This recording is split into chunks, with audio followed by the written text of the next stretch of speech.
Hello everyone, welcome to the next lecture of quadratic equation. आज हमने क्या करना है, आज हमें करना है एक्सरसाइज एच और एक्सरसाइज आई। एक्सरसाइज आई किसके ऊपर है, ये है क्यूबिक इक्वेशन के ऊपर। तो आज हम जल्दी से क्वाड्रेटिक इक्वेशन को वाइंड अप कर देंगे, उसके बाद हम आज एक्सरसाइज आई भी फिनिश कर देंगे। तो आज आपका ये पूरा chapter that is equations 5 mark का जो आता है एग्जाम में, ये कंप्लीटली फिनिश हो जाएगा। ठीक है, तो बेटा इसके अंदर देखो, पहले मैं आपको थोड़ा रिवाइज करा देता हूं मैंने क्या पढ़ाया था। क्वाड्रेटिक इक्वेशन मैंने आपको क्या क्या बताया था। क्वाड्रेटिक इक्वेशन होती क्या है, एक ऐसी इक्वेशन होती है जिसकी डिग्री तो 2 होती है और वेरिएबल 1 होते हैं ओनली, है ना। इसका जनरल फॉर्मेट क्या होता है, ax square plus bx plus c equal 0। It is the general format of a quadratic equation, इतना पता है। उसके बाद मैंने आपको क्या बताया था, उसके बाद मैंने आपको बताया था इसके रूट्स। इसके कितने रूट्स होंगे बेटा, 2 रूट्स होंगे। उनका रिलेशनशिप क्या होगा विद कोएफिशिएंट्स। देखो sum of roots alpha plus beta, इनके दो रूट को अल्फा और बीटा बोला जाता है। उनका सम ऑफ रूट्स का फॉर्मूला क्या होता है, minus b by a. Product of roots alpha into beta, ये क्या होता है बेटा, ये होता है सी बाई ए। यहां तक पता है सबको।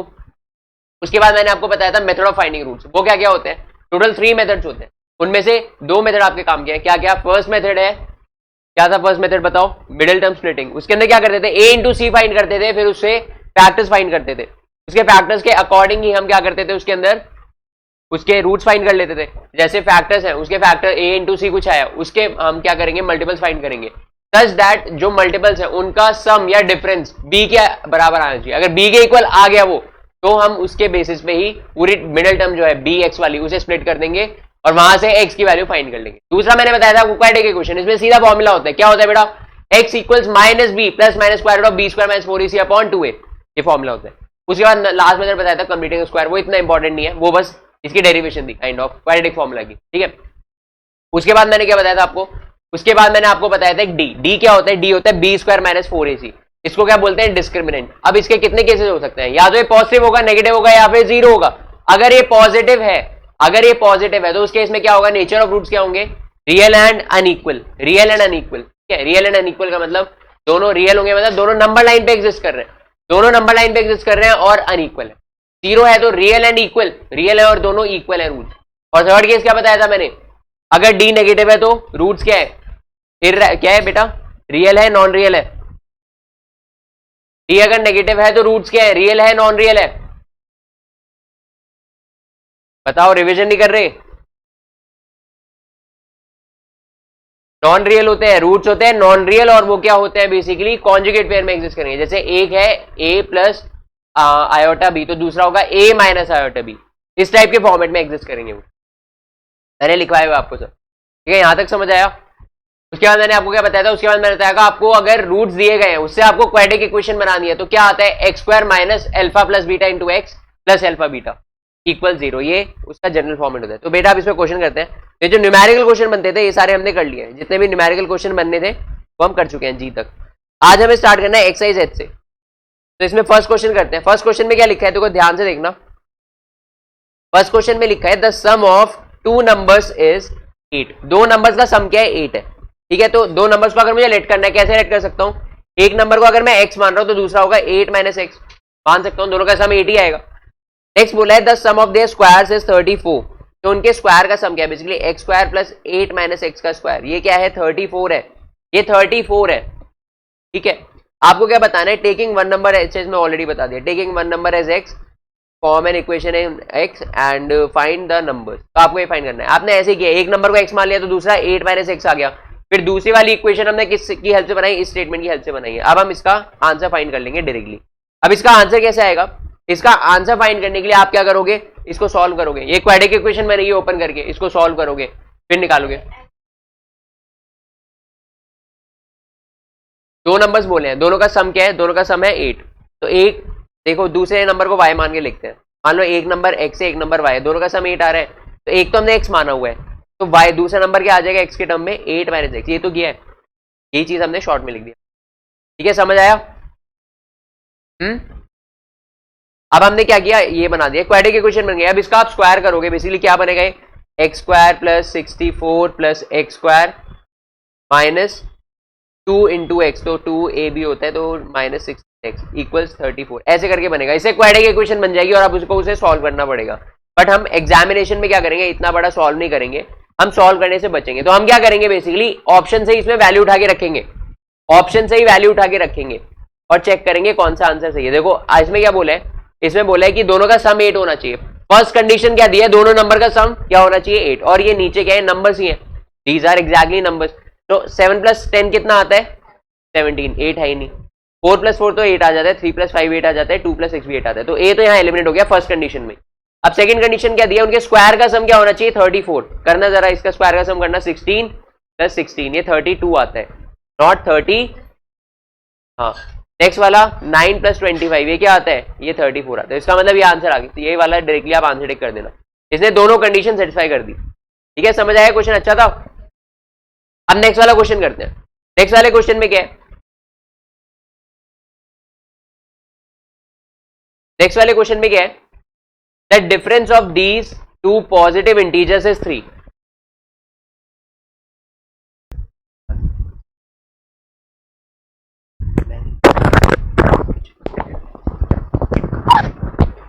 ओके बेटा, सो नेक्स्ट क्वेश्चन करते हैं। नेक्स्ट क्वेश्चन में क्या लिखा है, नेक्स्ट क्वेश्चन में लिखा है the difference of two positive integers is 3। अब इसका मतलब बताओ, डिफरेंस ऑफ टू, पहले तो देखो शॉर्टकट मेथड तो सब कर लेंगे, लॉन्ग कट मेथड भी पता होना चाहिए ना। देखो the difference of two positive integer is 3। अब दो इंटीजर्स का, दो पॉजिटिव इंटीजर का डिफरेंस 3 है, तो एक को अगर मैं मान लो x मान रहा हूं, तो दूसरे को मुझे क्या मानना पड़ेगा, दूसरे को मुझे इस केस में x + 3 मानना पड़ेगा। ऐसा पता है क्यों मानना पड़ेगा, क्योंकि दोनों का डिफरेंस 3 आना चाहिए। अब मैं दोनों का अगर डिफरेंस निकालता हूं, डिफरेंस का ऑब्वियस मीनिंग क्या होता है, bigger number minus smaller number, तो x + 3 - x क्या हो जाएगा, कट जाएगा, आ गया। ठीक है, समझ आया ना, तो यहां तक हो गया हमारा। अब इसके आगे हमें क्या करना है, हमने दो नंबर मान लिए x और x + 3। अब दूसरी स्टेटमेंट दी है the sum of their squares is 89, तो उनके स्क्वायर का सम क्या होना चाहिए 89, दैट इज x² + x + 3 का होल स्क्वायर, ये होना चाहिए। ये क्या आना चाहिए बेटा 89 आना चाहिए, ये क्या आना चाहिए, ये 89 आना चाहिए। तो यहां से आप इसे सॉल्व कर भी कर सकते हो, तो एक क्वाड्रेटिक इक्वेशन बनेगी, उसे सॉल्व कर लेना। तो दो मेथड बता रखे हैं आपको सॉल्व करने, वैसे 3 बताए बट 2 फेवरेबल है, पर आप इतना लंबा एग्जाम में मत करना। आप एग्जाम में क्या करोगे, सीधा शॉर्टकट से करोगे। कैसे करोगे, देखो पहले आप देखोगे दोनों का डिफरेंस क्या आना चाहिए 3, इसमें डिफरेंस क्या आ रहा है 7 - 4 3 आ रहा है, सब में 3 आ रहा है, सब में डिफरेंस 3 आ रहा है, तो इससे तो एलिमिनेट नहीं होगा। सेकंड देख सकते हैं, स्क्वायर का सम क्या आना चाहिए 89, तो अगर 7 का स्क्वायर करते हैं 49, 4 का स्क्वायर क्या आता है 16, ये 16 आता है, तो दोनों का सम करके देखना क्या आ गया, नहीं होगा, ये लास्ट में यूनिट 5 आ गई, तो ये तो नहीं हो सकता। नेक्स्ट वाला 25 + 64, 25 + 64 ये हो गया 89 आ गया, इसका मतलब ऑप्शन बी है इसका, तो इसे ऐसे करना है। ठीक है,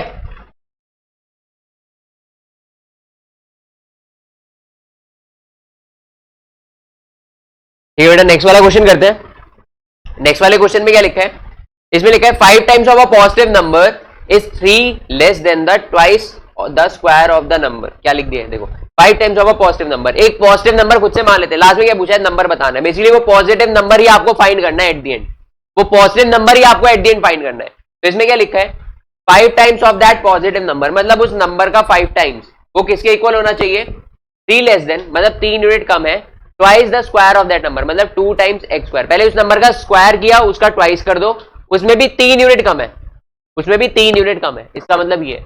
तो नंबर बताना है आपको, तो नंबर क्या होगा, इसको सॉल्व कर लो, तो सॉल्व कर लो। दूसरा मेथड क्या है, दूसरा मेथड अगर आपको ऐसे नहीं करना है, इक्वेशन बन गई ना, इसे सॉल्व करना तो आता ही है, ऐसे नहीं करना तो ऑप्शन से कर लो। देखो सबसे पहले लिखा है पॉजिटिव बोल नंबर होना चाहिए, -3 क्या है, -3 एक नेगेटिव नंबर है, पॉजिटिव बोल नंबर नहीं है, तो इसका मतलब ये तो वहीं पे एलिमिनेट हो गया, ये वाला ऑप्शन तो यहीं पर एलिमिनेट हो गया। ठीक है, अब नेक्स्ट देखो, नेक्स्ट ए देखते हैं, ए में क्या है 3 है, अब 3 का स्क्वायर करना है, एक बार क्या आता है 9, 9 माइनस क्या करेंगे 3, 9 - 3 क्या आएगा 6, क्या वो 2 टाइम्स 5 टाइम्स 3 के दैट इज 15 के इक्वल होता है, नहीं ना। क्या थी इक्वेशन, क्या थी इक्वेशन यही थी ना, 5 times x must be equal to 2 times x² - 3, ये होना चाहिए। इसके अंदर एक एक वैल्यू पुट करके देख लो, है ना, इक्वेशन के अंदर एक एक वैल्यू पुट करके देख लो, 5x = 2x² - 3, इसके अंदर एक एक वैल्यू पुट करके देख लो। पहले 3 पुट करके देखते हैं, LHS RHS इक्वल आ रहा है, नहीं आ रहा, हमने जस्ट अभी देखा। 4 करके देखते हैं, 4 में LHS क्या आ गया, LHS आ गया 20, 4 × 5 20, और RHS क्या आ गया 2 × 8 दैट इज 2 × 8 16 आएगा, 16 - 3 ये गलत है, ये वाला भी गलत है। नेक्स्ट वाला देखते हैं, 4 × 20 16 × 2 32 आएगा, 32 - 3 29, 5 times of whole number is 3 less than.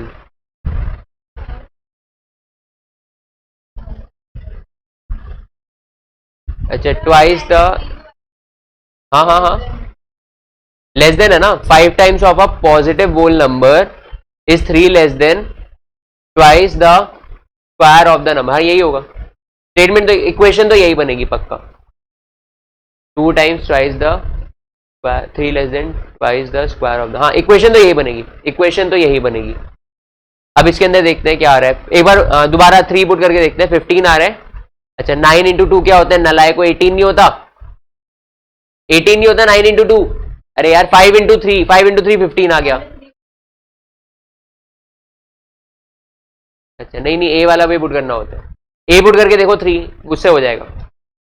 तो 5 इंटू 3 15 आ गया. और नेक्स्ट वाले में आरएचएस में क्या आएगा, 2 इंटू 9 दैट इज 18. 18 माइनस 3 क्या आएगा, 15. तो यहां से आ जाएगा एलएचएस आरएचएस इक्वल आ जाएगा. यहां भी 15 आ जाएगा और यहां भी 15 आ जाएगा, दोनों साइड 15 आ जाएगा, which means LHS equals RHS आ जाएगा यहां से. ठीक है, आ गया, कोई प्रॉब्लम है. 3 से आएगा, x इक्वल 3 से आएगा.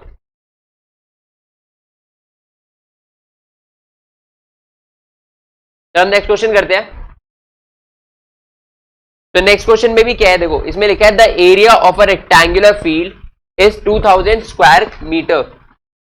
तो एक रेक्टेंगल का एरिया क्या होता है, रेक्टेंगल का एरिया क्या होता है, लेंथ इंटू ब्रेथ, और उसका पेरीमीटर क्या होता है, 2 times length, 2 times length plus breadth, ये होता है ना.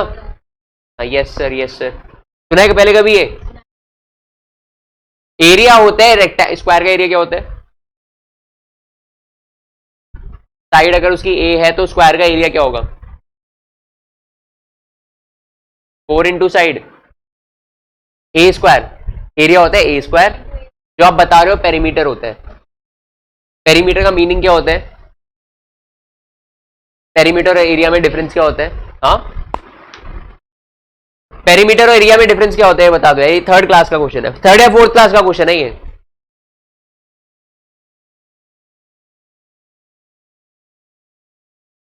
पेरीमीटर का मतलब होता है बाउंड्रीज की लेंथ, एरिया मतलब पूरे उस फिगर का एरिया, कितना वो स्पेस ऑक्यूपाई कर रहा है वो, है ना. और वॉल्यूम क्या होता है, नहीं पता. अच्छा ट्राइंगल क्या होता है, ट्राइंगल और स्क्वायर में क्या डिफरेंस होता है, यही बता दो. अच्छा स्क्वायर के अंदर कितनी होती है, 3 साइड होती है, और ट्राइंगल में 4 साइड. तो अच्छा स्क्वायर में 4 साइड होती है और ट्राइंगल में 3 साइड होती है. नहीं नहीं नहीं, फिर स्क्वायर ठीक है, 4 साइड तो रेक्टेंगल में भी है. तो स्क्वायर की है क्या बेसिक आइडेंटिटी है, स्क्वायर की सारी साइड्स इक्वल होती है. ठीक है, वो तो उसमें भी होता है, रोम्बस में सारी साइड इक्वल है. देखो स्क्वायर क्या होता है, बेसिकली स्क्वायर की सारी साइड इक्वल होती है, प्लस जो सारी साइड्स है वो परपेंडिकुलरली बाइसेक्ट कर रही होती है एक दूसरे को, मतलब सारे एंगल भी 90 डिग्री होते हैं.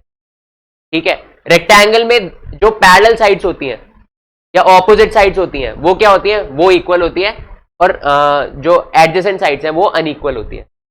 और ट्राइंगल तो बिल्कुल अलग ही हो गया, और 3 साइडेड फिगर हो गई. ये मैं ऐसी बेसिक्स पूछ रहा था आपसे. तो ये वाले क्वेश्चन में आपको कुछ नहीं करना है, इसमें आपको बोला है एरिया ऑफ अ रेक्टेंगल क्या है, लेंथ इनटू ब्रेथ है. ठीक है, तो वो आपको क्या दिया है, इसमें एल और बी मान लो, 2 वेरिएबल मानने हैं, एल और बी मान लो. तो एल इंटू बी क्या है, 2000, और पेरीमीटर क्या दिया है इसके अंदर, 180. अब पेरीमीटर का फॉर्मूला क्या होता है, 2 इंटू एल प्लस बी, यही होता है ना, 2 इंटू एल प्लस बी. ये कितना दिया है, 180. अब यहां से आप देखना चाहो, यहां से आप ऐसे भी कर सकते हो, दो आपके पास वेरिएबल्स हैं और 2 इक्वेशंस हैं, यहां से ऐसे भी सॉल्व हो जाएगा, बट इसमें क्वाड्रेटिक इक्वेशन फॉर्म करके ही आपको सॉल्व करना है. ठीक है, तो आप क्या करोगे, देखो एल की वैल्यू फर्स्ट वाली इक्वेशन से फाइंड कर लो. एल की वैल्यू क्या आएगी, 2000 divided by b, 2000 divided by b. ठीक है, इसके अंदर पुट कर दो आप, तो क्या आएगा बेसिकली यहां से 2 into 2000 divided by b plus b equals 180. अब ये पक्का, ये जो मैंने बनाया है ये आगे जाके क्वाड्रेटिक इक्वेशन बन जाएगी, और इसे सॉल्व कर लेना. सॉल्व करने के कितने मेथड बताए थे, 3 मेथड थे, क्या क्या थे,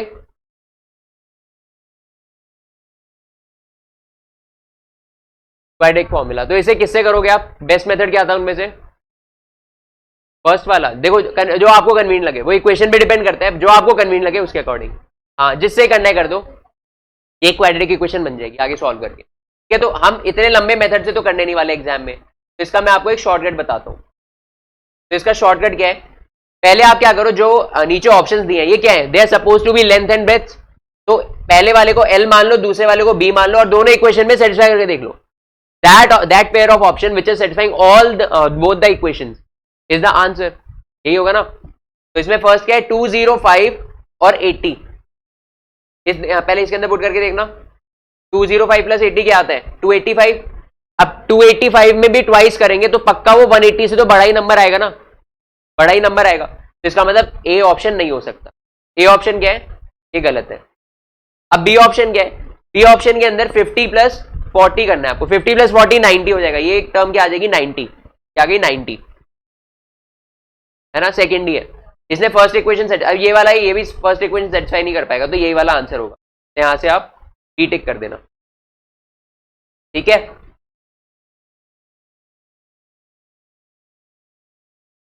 अब नेक्स्ट वाला देखो, two sides have to squares. अब इसमें देखो स्क्वायर का कंसेप्ट है, इसलिए पूछा था आपसे, स्क्वायर रेक्टेंगल इन सब में आपको डिफरेंस पता होना चाहिए। मैं बता देता हूं, चलो एक बता देता हूं। ये जो आप बता रहे हो ना, बहुत बेसिक डिफरेंस बता रहे हो। किसी बाहर रोड पे चलते हो आदमी से पूछ लेंगे ना, फिगर, हाँ फिगर दिखा के पूछ लेंगे, एक ट्राइंगल दिखा दो, एक रेक्टेंगल दिखा दो, वो बोल देगा कि एक में 3 साइड है, एक में 4, इतना तो कोई भी बता देगा। भूल गए तो ठीक है, मैं बता देता हूं। देखो सबसे पहले रेक्टेंगल, वो कैसा दिखता है, कुछ ऐसा दिखता है रेक्टेंगल। इसमें क्या होता है, ऑपोजिट साइड, ये होता है बेसिकली सारे क्वाड्रिलेटरल है। क्वाड्रिलेटरल क्या होता है, क्वाड्रिलेटरल क्या होता है, ये तो बता दो यार, ये तो पता होना चाहिए। क्या ऐसे ऐसे क्या कर रहे हो, क्वाड्रिलेटरल होता है any figure having 4 sides is called a quadrilateral. नाम से पता चल रहा है, क्वाड, क्वाड मतलब होता है 4, तो any figure having 4 sides is called a quadrilateral.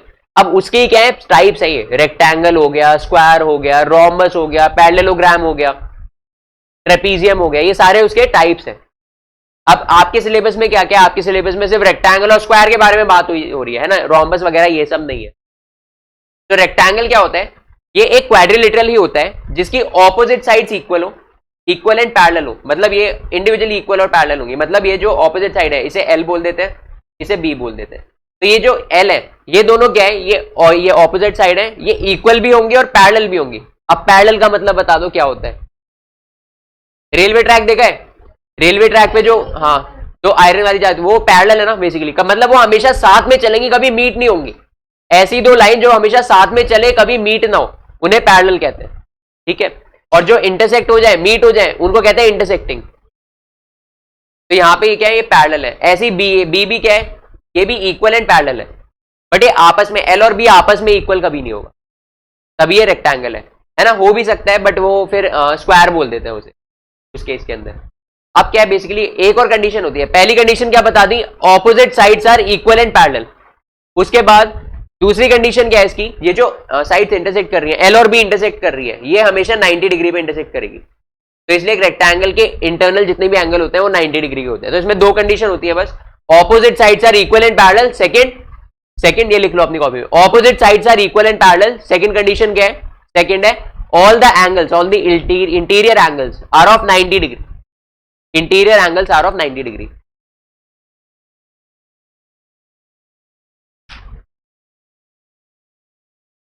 ठीक है। उसके बाद स्क्वायर, स्क्वायर क्या है, बेसिकली स्क्वायर एक रेक्टेंगल ही होता है। जब एल और बी इक्वल हो जाते हैं ना, तो एक रेक्टेंगल स्क्वायर में कन्वर्ट हो जाता है। तो उसकी सारी साइड्स इक्वल होती हैं, ये सारी साइड्स इक्वल होंगी। इन्हें ए से डिनोट कर देते हैं, ए। और इनके सारे इंटीरियर एंगल्स क्या होंगे, ये सारे एंगल्स 90 डिग्री के होंगे, है ना। वही रेक्टेंगल वाली प्रॉपर्टीज है सारी, opposite side equal and parallel होंगी और सारे इंटीरियर एंगल 90 डिग्री के होंगे। बस एक और चीज आ जाती है, ये जो एडजेसेंट साइड है, जो एल और बी है ना, इन्हें एडजेसेंट साइड बोलते हैं, साथ साथ वाली। देखो ऑपोजिट तो ये वाली हो गई, ये दोनों, तो एडजेसेंट क्या हो गया, साथ साथ वाली। तो ये साथ साथ वाली साइड से इन्हें एडजेसेंट साइड बोला जाता है। ये दोनों भी क्या होनी चाहिए, ये दोनों भी इक्वल होनी चाहिए, मतलब इस केस में एल और बी बराबर होना चाहिए, तभी वो एक स्क्वायर बन जाएगा, ठीक है। और इसकी प्रॉपर्टी आपको पता ही है, बेसिकली मैं बता ही दी आपको। सारी जो मैंने बताई प्रॉपर्टीज है स्क्वायर की। बस आपको इसमें पढ़ना क्या है, इसमें आपको पढ़ना है इनके formulas for area and perimeter. तो एक रेक्टेंगल का एरिया क्या बताया मैंने आपको, एल इंटू बी, और रेक्टेंगल का पेरीमीटर क्या बताया, 2 इंटू एल प्लस बी बताया। ऐसे ही स्क्वायर का क्या हो जाएगा, स्क्वायर का एरिया हो जाएगा, एल और बी जब इक्वल हो जाएंगे तो स्क्वायर का एरिया क्या आ जाएगा, ए स्क्वायर। अगर साइड उसकी ए है तो क्या आ जाएगा, ए स्क्वायर, और उसका पेरीमीटर क्या आ जाएगा, 4 इंटू ए। 4 इंटू ए पेरीमीटर है क्या, पेरीमीटर ये है ना साइड का जो भी है इसकी लेंथ, टोटल लेंथ, ए प्लस ए प्लस ए प्लस ए, 4 ए हो जाएगा, है ना। ऐसे यहाँ पे एल प्लस बी हो जाएगा, 2 टाइम्स एल प्लस बी हो जाएगा। आप कैलकुलेट भी कर सकते हो। एरिया के लिए एल इंटू बी, रेक्टेंगल के केस में, स्क्वायर के केस में ए स्क्वायर, ठीक है। यहां तक आपको समझ आ गया होगा। तो अब इस क्वेश्चन को करते हैं। क्वेश्चन में क्या लिखा है, 2 squares have sides p and p plus 5। तो दो इंडिविजुअल स्क्वायर्स हैं, अलग अलग स्क्वायर्स हैं, उनकी साइड क्या है, एक की तो p सेंटीमीटर है, एक की p प्लस 5 सेंटीमीटर है, एक की p सेंटीमीटर, एक की p प्लस 5 सेंटीमीटर है। अब आगे क्या बोला है, the sum of their squares, मतलब उनके एरियाज का सम ही बोल दिया। मतलब p का स्क्वायर प्लस p प्लस 5 का स्क्वायर, ये क्या आना चाहिए, ये 625 आना चाहिए, ये बोल रहा है इसका मतलब है। तो अब इसमें बताओ दोनों साइड्स क्या होंगी, दोनों साइड क्या है। तो बेसिकली क्या क्या दिया है, ये तो आपको दिया p की वैल्यू और ये p प्लस 5 की वैल्यू दी है। ध्यान से देखना कैसे ऑप्शन एलिमिनेट होते हैं। एक दिया आपको p की वैल्यू और दूसरी p प्लस 5 की वैल्यू। अब पहला तरीका या तो इस क्वेश्चन को सॉल्व करके करो, जो कि आपको एग्जाम में बिल्कुल भी नहीं करना है। आपको एग्जाम में क्या करना है, ऑप्शन से देखना है, और इसमें ऑप्शन पुट करने की भी नीड नहीं है। दूसरा ऑप्शन क्या है, इसमें पुट करके देखो, बट इतना भी नहीं करना। इसमें देखो कितना लॉजिकल आंसर दिया है। इसमें आपको साइड्स क्या क्या दी गई है, इसमें आपको साइड दी गई है सिंपली p और p प्लस है। मतलब यहां से देख के पता चल रहा है एक साइड दूसरे वाले से 5 यूनिट ज्यादा है, एक p है तो एक p प्लस 5 है, 5 यूनिट ज्यादा है। अब ऑप्शन में देखो ये तो 20 यूनिट ज्यादा हो गई, 30 10 से 20 यूनिट ज्यादा है। ये कितने यूनिट ज्यादा है, ये तो कुछ 13 यूनिट ज्यादा हो गई। यही ऑप्शन है इसमें 5 यूनिट ज्यादा है, तो आप सीधा ये टिक कर देना। और आपको ज्यादा पुट करके देखना है तो आप p की वैल्यू 15 इस वाले में पुट करके देख लेना, आंसर आ जाएगा, है ना। या तो p की वैल्यू 15 पुट कर सकते हो, या फिर p की वैल्यू 15 और p प्लस 5 यहाँ पे वैल्यू 20, ऐसे करके कर सकते हो। एक ही बात है दोनों, ठीक है। चलो अब करते हैं नेक्स्ट क्वेश्चन। नेक्स्ट क्वेश्चन में लिखा है divide 50 into 2 parts such that the sum of their reciprocals is 1/12। तो आपको बताना है द नंबर्स आर। तो आपको 50 को है ना 2 पार्ट में डिवाइड करना है। 50 को आपको 2 पार्ट में डिवाइड करना है। इसका मतलब पता है क्या है, इसका मतलब आपको इसको 2 पार्ट में ब्रेक करना है, सच दैट उनका सम क्या आना चाहिए, हमेशा 50 आना चाहिए। जैसे 50 है उसे मैं 25 ऐसे 2 पार्ट में ब्रेक कर सकता हूं। तो 25 प्लस 25 हमेशा क्या आएगा, 50 ही तो आएगा, है ना।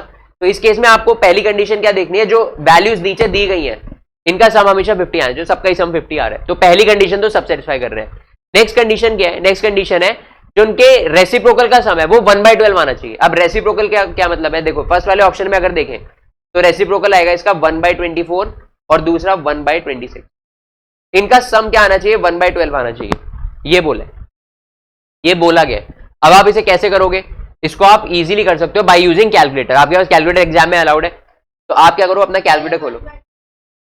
रेसिप्रोकल लिखा है ना, सम ऑफ रेसिप्रोकल लिखा है, sum of their reciprocals is 1/12।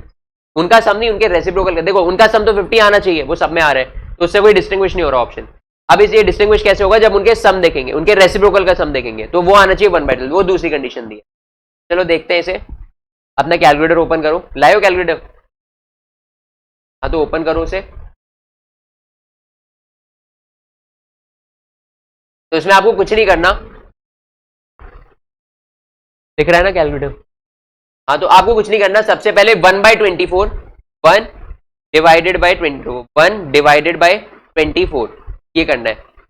गलत हो गया, 1 डिवाइडेड बाय 24 क्या है बेटा, ये आ गया 0.04166, ऐसे करके कुछ आ रहा है। हाँ आएगा, भी आएगा।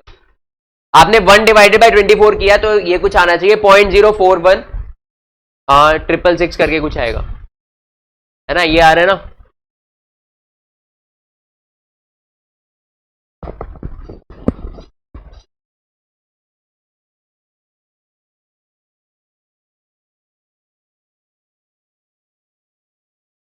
आ गया। अब क्या करो, आपको इसे किसी चीज में ऐड करना है। तो एक काम करते हैं ना, मेमोरी हमारे पास है, अब डायरेक्टली तो ऐड कर नहीं सकते। आप डायरेक्टली क्या करोगे, इसे कहीं पे लिखोगे, फिर आप इसे सीधा कैलकुलेटर पे ऐड करते हैं, तो सीधा इसे मेमोरी में स्टोर कर देते हैं, M+ कर देते हैं इसे। M+ कर दिया, हो गया मेमोरी में स्टोर। पहले, इससे पहले ये करने से पहले अपनी मेमोरी क्लियर कर लेना। हो सकता है आपने कोई पहले कैलकुलेशन की हो, तो क्लियर कैसे करते हैं मेमोरी, याद है? एनसीआर, एनसीआर, एनसीआर क्या है? एमआरसी। कितनी बार प्रेस करके? हाँ, 2 बार प्रेस करके, एमआरसी का बटन 2 बार प्रेस करके मेमोरी क्लियर हो जाती है। वो कर लेना पहले, फिर ये करना। तो अब मेमोरी के अंदर ये स्टोर हो गया। अब इसमें हमें क्या ऐड करना है? 1/26 ऐड करना है। तो 1 डिवाइडेड बाय 26, ये क्या आया? 0.038 समथिंग आया। अब इसे दोबारा मेमोरी में ऐड कर दो, एम प्लस कर दो, ये ऐड हो गया। तो बेसिकली मेमोरी में क्या स्टोर हो गया? 1/24 प्लस 1/26 की वैल्यू स्टोर हो गई। अब इसे स्क्रीन पे प्रिंट कराने के लिए क्या प्रेस करूंगा बताओ? मेमोरी रीड का बटन प्रेस करूंगा। वो आप कैसे करते हो अपने कैलकुलेटर में? एमआरसी एक बार, एमआरसी का बटन एक बार प्रेस करके, एमआरसी का बटन एक बार प्रेस करते हैं, वो एमआर की तरह फंक्शन करता है, मेमोरी रिकॉल। और हाँ, एमआरसी 2 बार प्रेस करते हैं, उससे मेमोरी क्लियर हो जाती है। तो एमआरसी एक बार आ गया। 0.0801 समथिंग क्या आ रहा है? तो याद रखना। अब इसे हमें चेक करना है 1/12 के इक्वल होता है नहीं। तो 1/12 एक बार प्रेस करके देखो, 1/12। हाँ, क्या क्या क्या? नहीं, ऐसे ऊपर कर सकते हो। डिस्प्ले में तो कोई दिक्कत नहीं है। मेमोरी में जो स्टोर था ना, मेमोरी में अभी भी 1/24 प्लस 1/26 स्टोर रहेगा। मेमोरी में कोई फर्क नहीं पड़ेगा, डिस्प्ले बस चेंज होता जाएगा। ये तो अलग आ रहा है, ये तो काफी अलग आ रहा है। देखो 0.0066 समथिंग आपका आना चाहिए 1/12 करके। आपका इससे आया क्या है? आपका है 0.080 समथिंग। तो ये तो गलत है, मतलब ऑप्शन ए गलत है। अब ऑप्शन बी देखते हैं। ऑप्शन बी में पहले करने से पहले मेमोरी क्लियर कर लेना, एमआरसी 2 बार प्रेस करके। हो गया? अब करते हैं दोबारा। तो 1/28, 1/28, ये क्या आएगा? 0.00286 समथिंग। उसके बाद इसे दोबारा एम प्लस कर देना। करो, यहां तक करो। हो गया?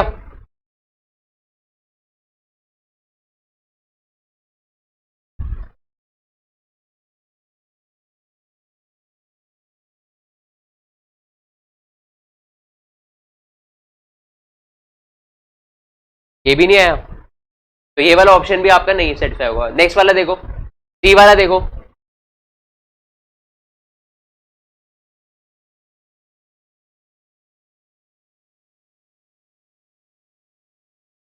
ऐसे करके आपको सारे ऑप्शन करने हैं। डी आ रहा है इसका आंसर?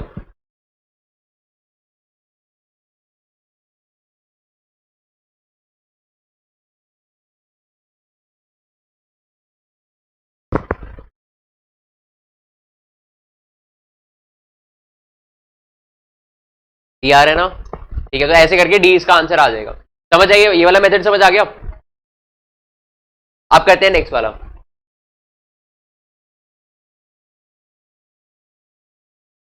नेक्स्ट वाला देखो, there are to,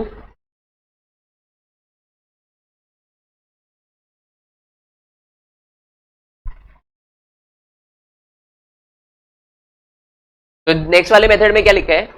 there are two numbers such that the difference of their reciprocal is 1/240, है ना? अब तो आपके पास 2 नंबर आपको दिए हुए हैं। हाँ, लिख तो रहे। अच्छा ठीक है। There are two numbers such that the difference of their reciprocal is, क्या दिया है? 1/240, 1/240 है। तो इसमें ये सेम क्वेश्चन ही है। पहले में आपको रेसिप्रोकल का सम दिया था, अब आपको रेसिप्रोकल का डिफरेंस दिया है। तो आपको इसमें क्या करना है? पहले आप क्या कर रहे थे? 1/24 प्लस 1/26, 1/28 प्लस 1/20, ऐसे कुछ कर रहे थे ना। अब इसमें क्या करोगे? माइनस करोगे। जैसे पहले 1/15 minus 1/16, next 1/17 minus 1/18, next 1/13 minus 1/14, ये करोगे। और देखोगे किसके डिफरेंस में जो वैल्यू आ रही है वो 1/24 के इक्वल आ रही है। तो पहला मेथड क्या है? पहला मेथड तो यही है जो आपको ऑप्शन दिया है, दैट इज 1/15 माइनस 1/16। इसको सॉल्व करो। सॉल्व करने के लिए पहले दोनों का एलसीएम लेना पड़ेगा। 15 और 16 का एलसीएम क्या आएगा? 15 इंटू 16 ही आता है। तो 15 इंटू 16 आएगा नीचे, फिर ऊपर क्या होगा? 16 माइनस 15, तो 1/15 इंटू 16 आ जाएगा। ऐसे करके कुछ आएगा। अब 15 इंटू 16 की वैल्यू बताना क्या आती है? 20, ये आ जाती है 1/240 के इक्वल आ जाती है। तो यहां से सीधा आप निकाल सकते हो, ये 1/240 के इक्वल आ गई। अगर आपको ऐसे करने का मन नहीं है तो आप कैसे कर सकते हो? 1/15 की डेसिमल वैल्यू निकाल दो बाय यूजिंग कैलकुलेटर। अब उसमें क्या माइनस करना है? 1/16। तो इसमें आप क्या करोगे? m माइनस प्रेस करोगे। पहले 1/15 की वैल्यू मेमोरी में स्टोर करने के बाद m माइनस स्टोर जो भी 1/16 की वैल्यू है उसके बाद m माइनस दबाना, क्योंकि हमें उससे माइनस करना है ना कि प्लस करना है। समझ आया? माइनस करना है ना मेमोरी में जो भी है, तो आप m माइनस दबाओगे इंस्टेड ऑफ m प्लस। समझ आया क्वेश्चन? तो ऐसे आप कर लेना इसे। ठीक है, चलो अब नेक्स्ट क्वेश्चन करते हैं। नेक्स्ट क्वेश्चन क्या है? The hypotenuse of a right angle triangle is 20 centimeter. The difference between its other two sides be 4 centimeter. The sides are, पहले तो मुझे ये बता दो राइट एंगल ट्राइंगल देखा है या नहीं देखा आज तक? पाइथागोरस थ्योरम का नाम सुना है या नहीं सुना? क्या होती है पाइथागोरस थ्योरम? अगर आपको एच पी और बी दिया है तो एच है hypotenuse, P perpendicular, B base. क्या होती है? क्या? हाँ फॉर्मूला तो होता है, वो तो मुझे ही पता है फॉर्मूला होता है। क्या होता है फॉर्मूला? ये क्या होता है? हाँ किसको स्क्वायर करते हैं? फॉर्मूला बताओ ना मुझे। हाँ किसके इक्वल होता है? हाइपोटेन्यूज के इक्वल होता है, उसके स्क्वायर के इक्वल होता है। देखो इसे पाइथागोरस थ्योरम कहते हैं। कोई भी right angle triangle, right angle triangle क्या होता है? देखो कोई भी एक ऐसा ट्राइंगल जिसका कोई भी एक एंगल 90 डिग्री हो तो वो होता है राइट एंगल ट्राइंगल। अब उसके अंदर जो 90 डिग्री के ऑपोजिट साइड होगी उसको कहते हैं हाइपोटेन्यूज। देखो जैसे ये है, ये क्या है? एक राइट एंगल ट्राइंगल है। हाँ ये एक राइट एंगल ट्राइंगल है। इसमें ये जो है ये है 90 डिग्री वाला एंगल, ये कोई एंगल होगा, ये कोई एंगल होगा। तो 90 डिग्री वाले एंगल के ऑपोजिट जो साइड होगी उसको एक स्पेशल नेम दे दिया, क्या? हाइपोटेन्यूज। और इसको क्या दे दिया? इसको परपेंडिकुलर और इसको बेस। ये दोनों कुछ, ये भी परपेंडिकुलर हो सकता है, ये भी बेस हो सकता है, कुछ भी, वो डिपेंड करता है। ठीक है, पर हाइपोटेन्यूज हमेशा ये रहेगा। समझ आया? अब इसमें क्या रिलेशन होता है? एक रिलेशन फॉलो होता है हर राइट एंगल ट्राइंगल के लिए, ट्रू है रिलेशन, इसे कहते हैं पाइथागोरस रिलेशन। तो ये क्या है? H square equals P square plus B square. ठीक है, तो अब यहां पे क्या लिखा है? The hypotenuse of a right angle triangle is 20 centimetre. आपको इसकी वैल्यू दे दी, मतलब 20 का स्क्वायर किसके इक्वल होना चाहिए? The difference between its two other side. अब दो अदर साइड क्या बची? हाइपोटेन्यूज की वैल्यू दे दी, दो अदर साइड क्या बची? पी और बी। अब पी और बी का डिफरेंस क्या दे दिया? 4 सेंटीमीटर। द साइड्स आर, तो आपको साइड बतानी है। तो आप क्या करोगे? पहला तो क्या है, दोनों का डिफरेंस आपको 4 सेंटीमीटर दिया है तो पी को तो पी ही मान लो। पी क्या मानना पड़ेगा? P minus 4। दोनों का डिफरेंस क्या है? अच्छा दोनों का डिफरेंस 4 है तो आपको इसे p प्लस 4 मानना पड़ेगा। देखो क्या है, मतलब p प्लस 4 माइनस p करोगे तभी तो 4 आएगा। दोनों का डिफरेंस क्या है? दोनों साइड्स का डिफरेंस आपको 4 दिया है ना, दोनों साइड्स का डिफरेंस आपको 4 दिया है, तो एक को आप क्या मानो? p प्लस 4 और एक को p मान लो। p हम परपेंडिकुलर को मान लेते हैं, बेस को p प्लस 4 मान लेते हैं। हाँ हाँ हाँ, मैंने क्या बताया था? अगर मान लो दो नंबर है, मान लो a और b दो नंबर है, कोई कह रहा है कि दोनों का सम 5 है और आपको दोनों नंबर मानने हैं, a और b नहीं मानने, a के टर्म में ही मानने दोनों, तो आप क्या करते हो? आपको पता है दोनों का सम 5 है तो एक नंबर को a मान लेते हो, एक को क्या मान लेते हो? नहीं नहीं, 5 माइनस ए, सच दैट जब दोनों का सम करे तो a कट जाए 5 आ जाए, है ना? तो अगर दो नंबर का सम आपको 5 दिया हुआ है या कोई कांस्टेंट दिया हुआ है तो एक को क्या मानोगे? एक को तो a मान लोगे और एक को क्या मान लोगे? 5 माइनस ए मान लोगे। अब डिफरेंस में क्या हो जाता है? डिफरेंस में अगर आपको मान लो a माइनस बी दिया हुआ है, a और b का डिफरेंस दिया हुआ है 5, तो एक नंबर को अगर आप a मान रहे हो तो दूसरे को आपको क्या मानना पड़ेगा? a प्लस 5 मानना पड़ेगा, a प्लस 5। एक को a मान रहे हो तो दूसरे को a प्लस 5 आपको मानना पड़ेगा, सच दैट दोनों का डिफरेंस क्या आ जाएगा? 5 आ जाएगा ना। 5 प्लस ए माइनस ए क्या आ जाएगा? ए से माइनस से कट गया तो बेसिकली क्या बचा? 5 ही आ गया, तो एक कंडीशन सेटिस्फाई हो जाएगी। तो ऐसे ही अगर मान लो डिफरेंस दिया है तो प्लस में मानना होता है ना, उसमें वही क्वांटिटी ऐड कर देते हैं, और सम दिया है तो उसमें क्या करते हैं? डिफरेंस कर देते हैं। पी क्या आ जाएगा? बेसिकली बी आ जाएगा 4 प्लस पी, यहाँ पे 4 प्लस पी का स्क्वायर हो जाएगा। ये क्या हो जाएगा बेटा? 4 प्लस पी का स्क्वायर, 4 प्लस पी का स्क्वायर। अब क्या होगा? 4 प्लस बी का स्क्वायर आप ओपन करोगे, a square plus B square plus 2ab करके एक क्वाड्रेटिक इक्वेशन बन जाएगी और उसे सॉल्व कर लेना, है ना? फर्स्ट मेथड तो ये। दूसरा मेथड क्या है? यहां से वैल्यू पुट करके देख लो ना, ये नीचे जो ऑप्शंस दिए गए हैं, ये ऑप्शन क्या है? ये बेसिकली इसकी वैल्यू तो दी गई है, पी की वैल्यू तो दी गई है, पी और बी की। तो पहले आप पी की वैल्यू 11 पुट करके देखना, उसके बाद पी की वैल्यू क्या पुट करके देखना? 12, फिर उसके बाद पी की वैल्यू 20। देख लेना किसमें आंसर आ रहा है, किसमें आ रहा है।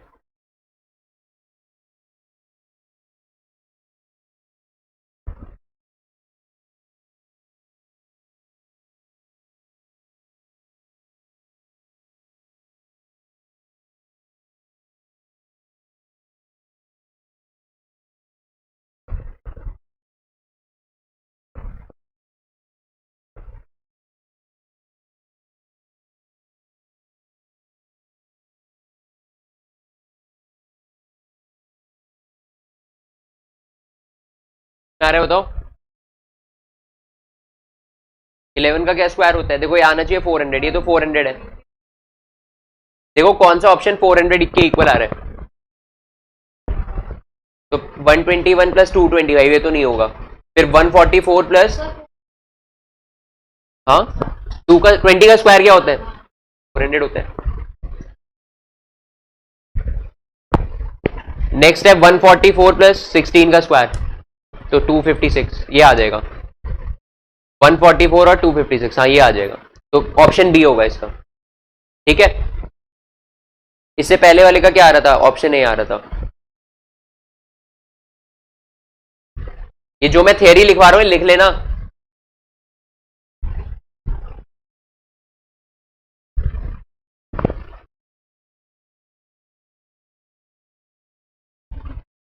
अच्छा, ट्राइंगल का क्या फॉर्मूला होता है एरिया निकालने का? 12 और 16।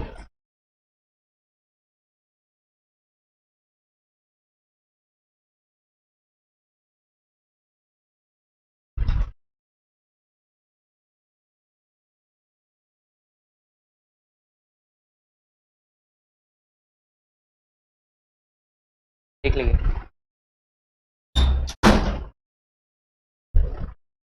ठीक है, हो गया यहां तक। अब करते हैं बेटा नेक्स्ट क्वेश्चन। नेक्स्ट क्वेश्चन देखो, the sum of two numbers is 45। दो नंबर्स का सम क्या है बेटा? 45 है। The mean proportional between them is 18। The numbers are. तो इसमें पहला क्या है तरीका? देखो दोनों नंबर्स को क्या मान लो? ए और बी मान लो, या ए और बी मानने की जगह मैंने आपको क्या बताया था, उनका सम अगर दिया हुआ है तो एक को अगर आप एक्स मान रहे हो तो दूसरे को क्या मानना पड़ेगा? 45 माइनस एक्स, यही बताया था अभी। दूसरे को मानना पड़ेगा 45 माइनस एक्स। अब इसमें इसका मीन प्रोपोर्शनल दिया, मीन प्रोपोर्शन वाला चैप्टर याद करो। अगर आपको बेसिकली दिया है a b c are in proportion, तो बेसिकली मीन प्रोपोर्शन का क्या होता है? वो होता है बी। उसकी वैल्यू किसके इक्वल होती है? बी का स्क्वायर इक्वल ए इंटू सी होती है। याद आया? रिवाइज करते हो घर जाके या नहीं? रील्स बनाते रहते हो घर पे, तो याद क्यों नहीं आ रहा है सब? जो क्लास में पढ़ा दिया मैंने वो नेक्स्ट क्लास में प्रोपोर्शन नहीं पढ़ा, मैं बता देता हूं ना। देखो अगर मान लो ये दोनों नंबर दिए, इनका मीन प्रोपोर्शनल का मतलब क्या है? इनका स्क्वायर रूट, इनका बेसिकली प्रोडक्ट का स्क्वायर रूट, ये होता है मीन प्रोपोर्शनल। तो बेसिकली मीन प्रोपोर्शनल क्या होगा? 18 दिया हुआ है, ये किसके इक्वल होगा न्यूमेरिकली? इक्वल होगा square root of x into 45 minus x, इसके इक्वल होगा ये। समझ आया? ये बेसिकली मीन प्रोपोर्शन होता है। या फिर आप इसे ऐसे भी लिख सकते हो, 18 का स्क्वायर किसके इक्वल होगा? X into 45 minus x. तो आप इसे ऐसे ही लिखो, 18 का स्क्वायर किसके इक्वल होगा? एक्स इंटू 45 माइनस एक्स के इक्वल होगा। ठीक है, यहां तक समझ आया? अब आप क्या करो, 18 का स्क्वायर कर दो, यहाँ पे ये कुछ 324 शायद आएगा, और यहाँ x इंटू 45, तो 45x माइनस एक्स स्क्वायर, ये बन गया क्वाड्रेटिक इक्वेशन बन गई। इसको सॉल्व कर लेना, बट हमें सॉल्व नहीं करना, हम क्या करेंगे? वैल्यू पुटिंग से करेंगे। नीचे जो ऑप्शंस दिए गए हैं वो उठा के इसमें रखेंगे और देखेंगे कौन सा ऑप्शन सेटिस्फाई कर रहा है। तो पहले ऑप्शन ए पुट करके देखते हैं। ऑप्शन ए से x की वैल्यू क्या रखोगे आप? x की वैल्यू रखोगे 15, x की वैल्यू रखोगे 15, तो 15 इंटू ये क्या आ जाएगा? 45 माइनस 15, तो ये आ जाएगा 30। तो 15 इंटू 30 क्या आता है? ये कुछ 450 समथिंग आता है, तो ये तो नहीं होगा इसका, ये तो आंसर नहीं है। उसके बाद 32 और 13, तो इसमें 32 रखे देखेंगे, x की वैल्यू 32 रखेंगे, तो 32 इंटू नेक्स्ट क्या आनी चाहिए वैल्यू? हाँ 13 आनी चाहिए। 32 इंटू 13 क्या होता है? ये भी इसका आंसर नहीं होता, इसके यूनिट डिजिट में 6 आता है, और 18 का स्क्वायर 324 होता है, तो ये भी नहीं होगा। नेक्स्ट 36 और 9, 36 इंटू 9 क्या होगा? ये हो सकता है, इसमें यूनिट में 4 आ रहा है, तो यहां से हो गया, ये आंसर आ गया। ठीक है, ठीक है, क्वेश्चन समझ आया? अच्छा, अब इक्विलेटरल ट्राइंगल क्या होता है ये बता दो मुझे। हाँ, जिसकी तीनों साइड, हाँ हाँ हाँ, ये देखो, मान लो एक ट्राइंगल है। ट्राइंगल कितने टाइप के होते हैं? ट्राइंगल 3 टाइप के होते हैं, है ना? अब उसमें राइट एंगल ट्राइंगल इंक्लूड नहीं कर रहे। जनरली ट्राइंगल जो होते हैं 3 टाइप के होते हैं। पहला होता है स्केलिन। स्केलिन ट्राइंगल क्या होते हैं? जिनकी तीनों साइड्स क्या हो? डिफरेंट हो, वो होते हैं स्केलिन ट्राइंगल। मतलब डिफरेंट मतलब उनकी लेंथ उनकी डिफरेंट हो। आइसोस्केलेस ट्राइंगल क्या होते हैं? जिनकी कोई भी 2 साइड्स, बस 2 साइड ही होनी चाहिए, 2 साइड इक्वल हो। और इक्विलेटरल ट्राइंगल तीनों साइड्स इक्वल हो, तीनों साइड्स क्या हो? उनकी इक्वल हो। तो इक्विलेटरल ट्राइंगल में क्या होता है, तीनों साइड इक्वल होती है। उसके साथ एक और प्रॉपर्टी शेयर हो जाती है इसमें, तीनों साइड इक्वल है तो तीनों एंगल भी इक्वल होंगे। अब तीनों एंगल इक्वल है, एक ट्राइंगल के अंदर तीनों एंगल का सम 180 डिग्री ज्यादा हो नहीं सकता, 180 डिग्री ही रहेगा। तो तीनों एंगल क्या होंगे, इक्वली डिस्ट्रीब्यूट हो जाएंगे। तो 60 डिग्री, 60 डिग्री और 60 डिग्री। ठीक है, तो ये आपको पता होना चाहिए। हम क्या बोला है, the sides of an equilateral triangle are shortened by 15 unit, 13 unit and 14 units and a right angle triangle is formed. The side of the equilateral triangle is. तो इसका मतलब क्या है, देखो एक इक्विलेटरल ट्राइंगल अच्छा खासा था, उसकी तीनों साइड एक्स मान लेते हैं, कि तीनों साइड थी एक्स यूनिट लेंथ की। अब हुआ क्या, किसी ने ये देखो जो पहले वाली साइड है, मतलब ये वाली साइड है, इसका क्या कर दिया, 12 यूनिट से इसे छोटा कर दिया, मतलब x माइनस 12 कर दिया। अब x माइनस 12 बचा। दूसरे वाले को 13 यूनिट से छोटा कर दिया, इस वाले को 13 यूनिट से, मतलब ये कितना बच गया, x माइनस 13। तो ये तो कर दिया उसने x माइनस 12, ये कर दिया x माइनस 13, और ये क्या कर दिया, इसे 14 यूनिट से छोटा कर दिया, तो इसे कर दिया x माइनस 14। ठीक है, पहले वाले को x माइनस 12 से छोटा कर दिया, दूसरे वाले को x माइनस 13 से छोटा कर दिया, एंड थर्ड वाले को x माइनस 14 यूनिट से छोटा कर दिया। छोटे हो गए तीनों साइड्स। अब क्या हुआ, बेसिकली इसने इस तरह छोटा किया। ये जो तीनों ट्राइंगल है, ये जो ट्राइंगल है बेसिकली क्या बनाए, ये बन गया एक राइट एंगल ट्राइंगल बन गया। तो आपको बताना है side of equilateral triangle. Equilateral triangle की साइड क्या थी, एक्स थी, एक्स थी ना। अब वो राइट एंगल ट्राइंगल में बन गया, तो हम कैसे निकालेंगे, आपको यहां से राइट एंगल ट्राइंगल का रिलेशन पता है, हाइपोटेन्यूज का स्क्वायर इक्वल्स परपेंडिकुलर का स्क्वायर प्लस बेस का स्क्वायर, यही होता है ना। तो आपको यही करना है। अब इसमें सबसे बड़ा कंफ्यूजन क्या आएगा, हाइपोटेन्यूज क्या लें, x माइनस 12 ले, x माइनस 13 ले, या फिर x माइनस 14 ले। तो बताओ क्या लेंगे। एक मैं आपको हिंट देता हूं, हिंट क्या है, हाइपोटेन्यूज सबसे बड़ी साइड होती है। अब बच्चे क्या है, x माइनस 14 थी, x माइनस 14 नहीं होगा, x माइनस 12 होगा, क्योंकि देखो इसमें सबसे बड़ा नंबर पता है क्या है, जिसमें से सबसे कम नंबर माइनस हुआ है। अगर मान लो मेरे पास 3 नंबर है, 2, 5 और 6, थोड़े बड़े लेता हूं, मान लो 10, 20, 30, 3 नंबर है मेरे पास। चलो 10, 10, 10, 3 नंबर है, 10, 10, 10। पहले नंबर में से मैं 5 माइनस कर रहा हूं, दूसरे में से 6 माइनस कर रहा हूं, तीसरे में से 7 माइनस कर रहा हूं। तो जिसमें से मैंने 5 माइनस किया वो कितना बचेगा, 5। जिसमें से 6 माइनस किया वो 4 बचेगा। जिसमें से 7 माइनस, सबसे बड़ा नंबर माइनस किया वो सबसे छोटा हो जाएगा, मतलब 3 बचेगा। तो जितना बड़ा नंबर माइनस करोगे नंबर उतना छोटा हो जाएगा। तो इसमें सबसे छोटा नंबर क्या है, x माइनस 14 है, बीच में है x माइनस 13, और सबसे बड़ा नंबर है x माइनस 12। तो x माइनस 12 का स्क्वायर, बेसिकली x माइनस 12 का स्क्वायर होना चाहिए x माइनस 13 का स्क्वायर प्लस x माइनस 14 का स्क्वायर। ये इसका कंसेप्ट है। अब क्या होगा, इसे ओपन करोगे इंडिविजुअली, यहां से क्वाड्रेटिक इक्वेशन बन जाएगी। बट आपको वैसे तो करना नहीं है, आप क्या करो, उसे डायरेक्टली ऑप्शन से उठा के देखो वैल्यू x की, नीचे x की वैल्यू तो दी गई है, उनसे उठा के देखो जो वैल्यू सेटिस्फाई कर रही है इस इक्वेशन को, इस वाली इक्वेशन को, वही इसका आंसर होगा। तो देखते हैं इसमें 17 क्या आएगा, 17 आ जाएगा 5 का स्क्वायर लेफ्ट हैंड साइड, तो 25 आ गया, और राइट हैंड साइड क्या आएगा, 4 का स्क्वायर प्लस 3 का स्क्वायर। हाँ तो ठीक है, ये 17 ही सेटिस्फाई कर रहा है इसे, ऑप्शन ए 17 ही सेटिस्फाई कर लेगा इसे। ठीक है, समझ आया वाला क्वेश्चन, कोई डाउट है इसमें।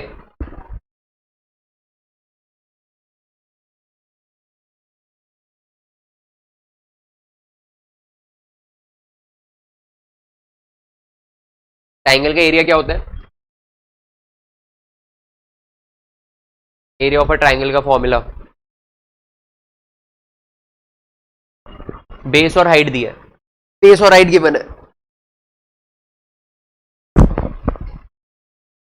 Half into base into height, parallelogram का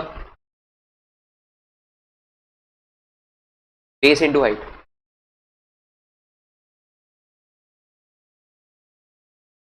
अब देखो नेक्स्ट वाला क्वेश्चन है, ये क्वेश्चन काफी अच्छा क्वेश्चन है। इसमें क्या लिखा है, अ distributor of Apple juice has 5000 bottle in the store.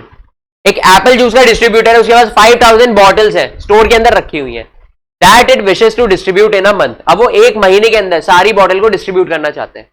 अब उसे अपने एक्सपीरियंस है, from his experience it is known that demand D in number of bottle, मतलब जितनी डिमांड है, D represent, capital D represent कर रहा है जितनी नंबर ऑफ बॉटल रिक्वायर्ड है, मतलब जिनकी डिमांड है अभी, इज गिवन बाय, उसने एक एक्सप्रेशन, अब उसने अपने एक्सपीरियंस से इसको मैथमेटिकली रिप्रेजेंट किया हुआ है, क्या, किसको, डिमांड को और प्राइस ऑफ बॉटल को। उसे कैसे रिप्रेजेंट किया है, जो डिमांड है डी है किसके इक्वल है, -2000 into P square plus 2000 p plus 17,000, एक रिलेशन है। p क्या है? स्मॉल p है price of one bottle, small p है प्राइस ऑफ वन बॉटल, और डिमांड क्या है? d, उसे कैपिटल डी से उसे रिप्रेजेंट।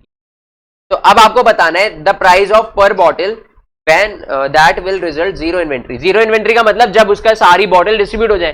तो डिमांड बेसिकली 5000 जब आए तो आपको p की वैल्यू निकालनी है। तो कुछ मत करो, ये जो उसने ऑलरेडी क्वाड्रेटिक इक्वेशन दी गई है इसमें d की वैल्यू तो क्या रख दो? d की वैल्यू 5000 रख दो, हाँ, और p की वैल्यू फाइंड कर लो यहाँ से। एक क्वाड्रेटिक फॉर्मूला की तो प्रॉब्लम बन गया ना, यहाँ से इस क्वाड्रेटिक इक्वेशन सॉल्व कर लो। अब आपको सॉल्व करना है तो कर लो, अदरवाइज इसको कैसे कर सकते हो? वैल्यू पुटिंग से भी कर सकते हो। देखो पहला इसे सिंप्लीफाई कर लो, पूरी इक्वेशन में 1000 से डिवाइड कर दो, जीरो एक्स्ट्रा में दिख रहा है ना, सारे डिवाइड हो जाएंगे। तो क्या बचेगा उसके बाद? इक्वेशन बहुत सिंप्लीफाई हो जाएगी, ऐसे आ जाएगी 5 equals minus 2p square plus 2p plus 17, ये बन जाएगी इक्वेशन। तो यहां से आप इजीली सॉल्व कर सकते हो। तो पहले 3 रख के देखते हैं। ठीक है, आएगा माइनस 18, यहाँ ये वाली टर्म आ जाएगी माइनस 18, और इसमें प्लस 6, प्लस ये तो नहीं होगा, अच्छा एक सेकंड, प्लस 6 और प्लस 17, तो 23 माइनस 18 5 आ गया। हाँ, तो ए है बेसिकली, ए ही इसका आंसर आ जाएगा, 3 रुपी। ठीक है, यहां तक कोई प्रॉब्लम है? आगे मूव करें, आगे देखते हैं। The sum of two irrational numbers multiplied by the larger one is 70 and the difference multiplied by the smaller one is 12, the two numbers are. तो इसको तो इजीली आप कर सकते हो ऑप्शन से। क्या बोला है? दो इर्रेशनल नंबर है। इर्रेशनल नंबर पता है ना, जो p बाई क्यू के फॉर्मेट में नहीं लिखे जा सकते, है ना, ये सारे इर्रेशनल नंबर दिए हैं ऑप्शन में। तो पहला अगर मल्टीप्लाइंग फैक्टर अगर आपको पहले ही देखना होता, एलिमिनेट करना होता, तो पहला क्या फैक्टर आ जाता? वो फैक्टर आ जाता कि जो इरेशनल दिया होता ऑप्शन में वही एलिमिनेट कर देते, क्योंकि इसमें बोला दोनों नंबर इरेशनल होने चाहिए। मान लो एक ऑप्शन ये देता सिर्फ 5 और 2 दे देता, तो ये तो दोनों रैशनल है, p बाई क्यू के फॉर्मेट में लिखे जा सकते हैं, तो यहां से एलिमिनेट हो जाता। तो पहला जो फैक्टर है वो यही होता, बट इसमें तो सारे इरेशनल दिए, तो इससे एलिमिनेट नहीं हो सकता कोई ऑप्शन। अब क्या दिया है? अब नेक्स्ट कंडीशन दी है, the sum of two irrational numbers multiply by the larger one is 70। अब क्या करना है? आपको दोनों इरेशनल का सम करना है और उसे किससे इंटू करना है? लार्जर वाले इरेशनल नंबर से, और वो आना चाहिए एक्सप्रेशन किसके इक्वल? 70 के इक्वल आना चाहिए। तो इसमें देखते हैं क्या आ रहा है। इसमें हम ऑप्शन सी देखते हैं। देखो ये दोनों तो ऐड ही नहीं हो सकते आपस में, एक में √2 है, एक में √5 है। √2 और √5 कभी ऐड ही नहीं हो सकते। ऐसे ही √2 और √3 ये भी कभी ऐड नहीं हो सकते। तो आप क्या करो, जिसमें कॉमन रूट के अंदर दिख रहा है उसको भी ट्राई करो, वही सॉल्व हो सकता है इसके अंदर। ये कैसे सॉल्व होगा? 2√2 प्लस 5 है ना सम। अब इसे किससे इंटू करना है? इसे इंटू करना है लार्जर वाले इरेशनल नंबर से। लार्जर वाला इरेशनल नंबर क्या है? 5√2, तो इसे 5√2 से इंटू करना है। ये एक्सप्रेशन है। अब देखो 70 के इक्वल आ रहा है, नहीं आ रहा, तो ये क्या आ जाएगा अंदर? अंदर तो आ जाएगा 7√2 और बाहर क्या आ जाएगा? 5√2।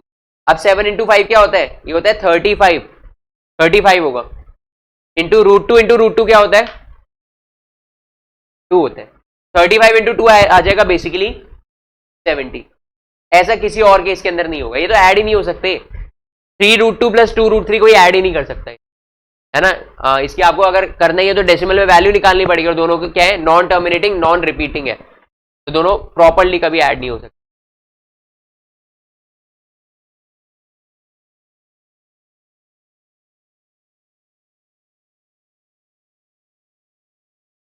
तो इसका मतलब इसका आंसर क्या आ गया? Option C. नेक्स्ट कंडीशन भी आप देख सकते हो, दोनों का डिफरेंस कर दो, 5√2 माइनस 2√2 कर दो, क्या आ जाएगा? ऐसे 3√2 आ जाएगा। उसे इंटू करना है स्मॉलर वाले नंबर से, दैट इज 2√2 से। तो अगर ये 12 आ गया तो इसका मतलब आंसर सही है, ये वाला ऑप्शन सही है। नहीं आया तो इसका आंसर गलत है। तो उस केस में आप क्या डी टिक करोगे, बट अभी इसके अंदर आ जाएगा, आप इसे खुद देख सकते हो करके, आ जाएगा इसके अंदर। ठीक है, ये वाली एक्सरसाइज समझ आई? कोई प्रॉब्लम है यहां तक? बता दो कोई भी प्रॉब्लम हो तो। ठीक है, तो नेक्स्ट एक्सरसाइज करते हैं।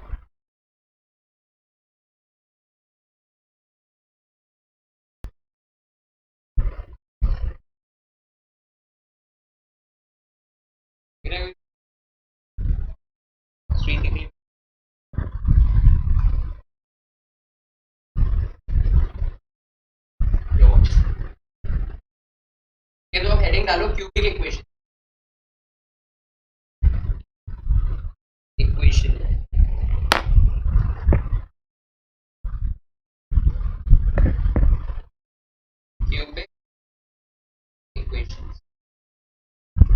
क्यूबिक इक्वेशन काफी सिंपल टॉपिक है।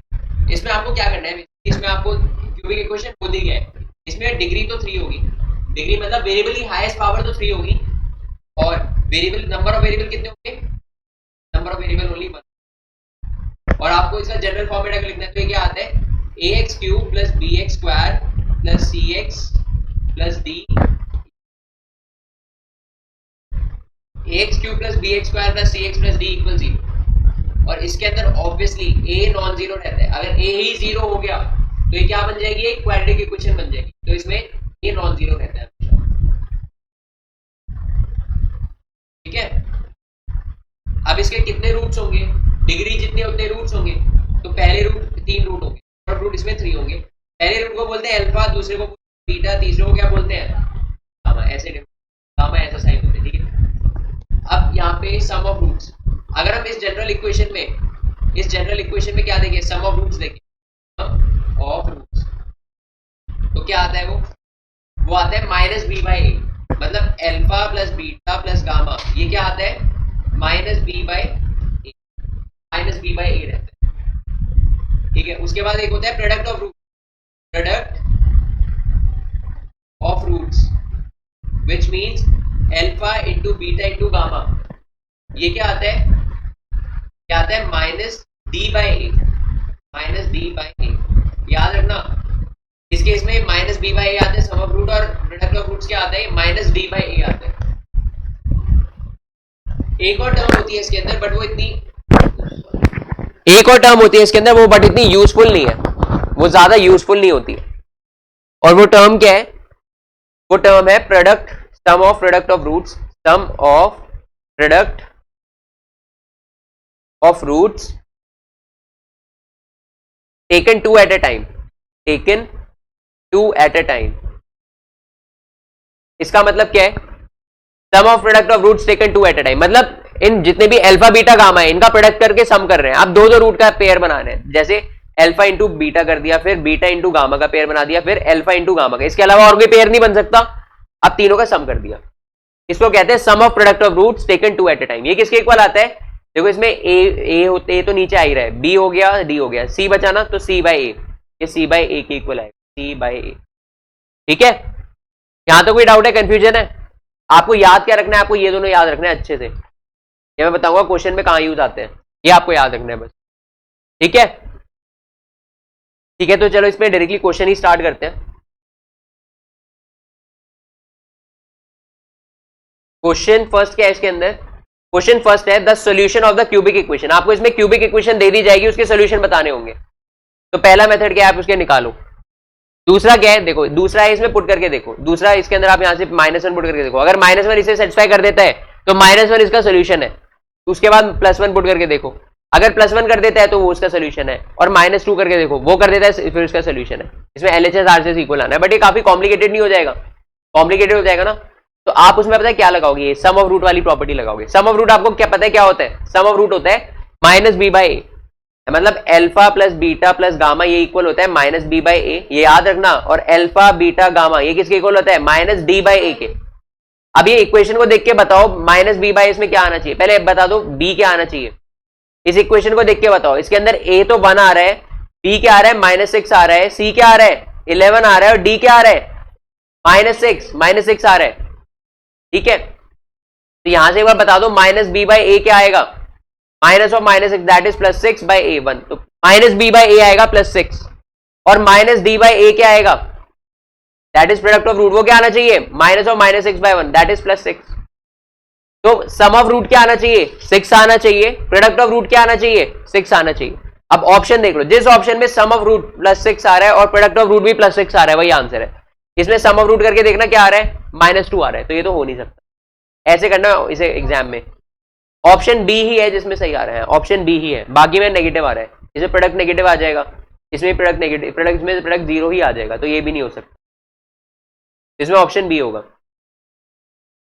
ऐसे नेक्स्ट वाला देखते हैं, नेक्स्ट वाले में क्या लिखा है, द क्यूबिक इक्वेशन दिस। अब इसमें अगेन क्यूबिक इक्वेशन दी है, इसमें लिखा है 3 रूट्स नेमली, तो हमें पता है 3 रूट ही होंगे। अब वो क्या क्या होंगे वो पता लगाने के लिए पहला क्या हिट एंड ट्रायल से करो, मतलब नीचे से ऑप्शन उठा के इसमें रखो, बट इतना बड़ा हमारा टाइम थोड़ी ना इतना, तो हम क्या करेंगे, हम सीधा यहाँ पे देखेंगे माइनस बी बाई ए, तो सम ऑफ रूट देखेंगे, सम ऑफ रूट क्या आना चाहिए minus b by a that is minus of -2 by 1, तो सम ऑफ रूट आना चाहिए -2, बाय 1 तो माइनस क्या आएगा, और प्रोडक्ट ऑफ रूट्स क्या आना चाहिए, क्या आना चाहिए बताओ, माइनस डी बाई ए, तो ये आएगा माइनस ऑफ -2 मतलब +2 हो जाएगा, तो +2। अब देखो कौन सा ऑप्शन ऐसा है जिसमें सम और प्रोडक्ट क्या आ रहा है, -2 और 2 रिस्पेक्टिवली, तो इसमें सम तो आ रहा है +2 आ रहा है, सम आ रहा है इसमें +2, तो ये तो नहीं हो सकता, -2 आना चाहिए सम, ये नहीं हो सकता। इसमें इसमें सम क्या आ रहा है बेटा, इसमें -2 आ रहा है, प्रोडक्ट क्या आ रहा है, +2 आ रहा है, तो इसका मतलब यही इसका आंसर है, ऑप्शन बी ही इसका आंसर है। ठीक है, समझ आया, कोई कंफ्यूजन है, हाँ आ गया ना समझ। नेक्स्ट वाला देखो, नेक्स्ट वाले क्वेश्चन में क्या लिखा है, x(x-4 x+5 are factors of the left hand side of the equation. Basically इसके फैक्टर, ये फैक्टर्स दिए गए हैं, तो फैक्टर्स से आपको बताना है कि कौन सी इक्वेशन है। देखो एक चीज बताता हूं आपको मैं, बहुत ध्यान से सुनना जो भी मैं बता रहा हूं। मान लो आपको एक इक्वेशन दी है, कोई भी जनरल इक्वेशन दी है, जैसे आपको दी है x² + 4x + 4 = 0, इसके रूट निकालना, ये आपको इक्वेशन दी गई है, इसके रूट्स निकालना एक बार क्या क्या आते हैं, इसके रूट आप इजीली निकाल सकते हो। इसमें इसके 2 रूट आएंगे, क्वाड्रेटिक है तो 2 रूट आएंगे, और दोनों क्या आएंगे, इक्वल आएंगे, -2 और -2, अल्फा बीटा दोनों -2 आएंगे। ठीक है, तो बेसिकली अगर मैं बोलूं इसमें x = -2, वो क्या है, इज अ सॉल्यूशन ऑफ, इसे इक्वेशन 1 बोल देते हैं, इक्वेशन 1 ये बोलते हैं। तो ये इस सेम चीज को एक और लिखने का तरीका है, क्या तरीका है, -2 को है ना यहां पे ले जाओ, तो क्या बन जाएगा, +2, तो क्या बोलेंगे, x + 2। अगर x = -2, इसका एक क्या है, सोल्यूशन है इक्वेशन 1 का, तो x + 2 क्या है, ये फैक्टर होगा, is a factor of equation 1। अगर x = -2 एक सोल्यूशन है इक्वेशन 1 का, तो x + 2 मतलब -2 को लेफ्ट हैंड साइड ले गए, तो x + 2 बन गया, x + 2 एक फैक्टर होगा। इसका मतलब क्या होता है फैक्टर होने का मतलब, पक्का जब हम x² + 4x + 4 मतलब x² + 4x + 4, इसको जब भी हम डिवाइड करेंगे x + 2 से, हमेशा नीचे डिवीजन होके रिमाइंडर 0 ही आएगा, रिमाइंडर पक्का 0 आएगा। समझ आया, तो इसका मतलब ये होता है। अब यहां से आपको मान लो ये उल्टा दे देता, मान लो आपको ये दे देता कि एक इक्वेशन है, इक्वेशन क्या है, x² + 4x + 4 = 0। ठीक है, एक इक्वेशन है, क्या आपको सिर्फ इतना भी दे देते तो चल जाता, इतना भी दे देते, एक एक्सप्रेशन है, तो यहां से आपको बोल देते कि x + 2 इज अ फैक्टर, इसे इक्वेशन 1 बोल दिया, इज अ फैक्टर ऑफ 1, इसका फैक्टर है। तो इससे आप क्या इंफॉर्मेशन निकाल सकते हो, इससे आप ये इंफॉर्मेशन निकाल सकते हो, पक्का x = -2 से 0 से इक्वेट कर दो, तो x की वैल्यू आ जाएगी ना यहां से -2, ये इसका सोल्यूशन होगा, इज अ सोल्यूशन ऑफ 1।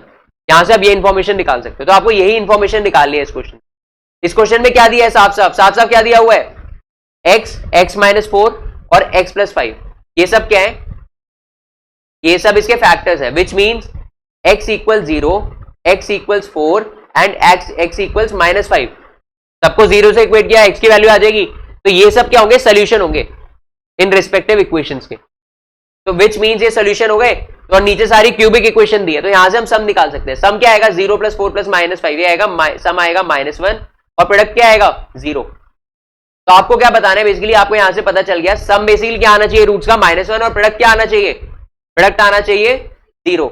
अब यहां से आप देखो सम क्या होता है, बेसिकली किसी भी क्यूबिक इक्वेशन के अंदर -b/a ये होता है ना, तो बेसिकली, और ये -1 आ गया, माइनस से माइनस कट गया, तो बेसिकली b/a क्या आना चाहिए, 1, तो यहां से आप सम की जगह क्या लिख सकते हो, b/a, सीधा लिखो b/a की वैल्यू क्या आनी चाहिए, +1, और प्रोडक्ट क्या होता है, -d/a होता है, तो -d/a ये क्या आना चाहिए, 0। अब a को यहां भेज दो, तो d की वैल्यू क्या आनी चाहिए, 0, तो यहां दूसरी इंफॉर्मेशन क्या पता चल गई, d की वैल्यू 0 आनी चाहिए। अब d की वैल्यू 0 के मतलब कांस्टेंट टर्म गायब होनी चाहिए, एक्सप्रेशन से कांस्टेंट टर्म गायब होनी चाहिए। तो अब देखते हैं किस वाले एक्सप्रेशन में ऐसा हो रहा है, डी क्या होता है, कांस्टेंट वाली टर्म, लास्ट वाली टर्म है ना। अब इसमें देखते हैं किस में ऐसा हो रहा है, देखो इसमें तो कांस्टेंट टर्म आपको दिख रही है, इसमें नहीं दिख रही, इसमें दिख रही है और इसमें दिख रही है, तो इसका आंसर पक्का ऑप्शन बी होगा। समझ गए, कोई प्रॉब्लम है इसमें,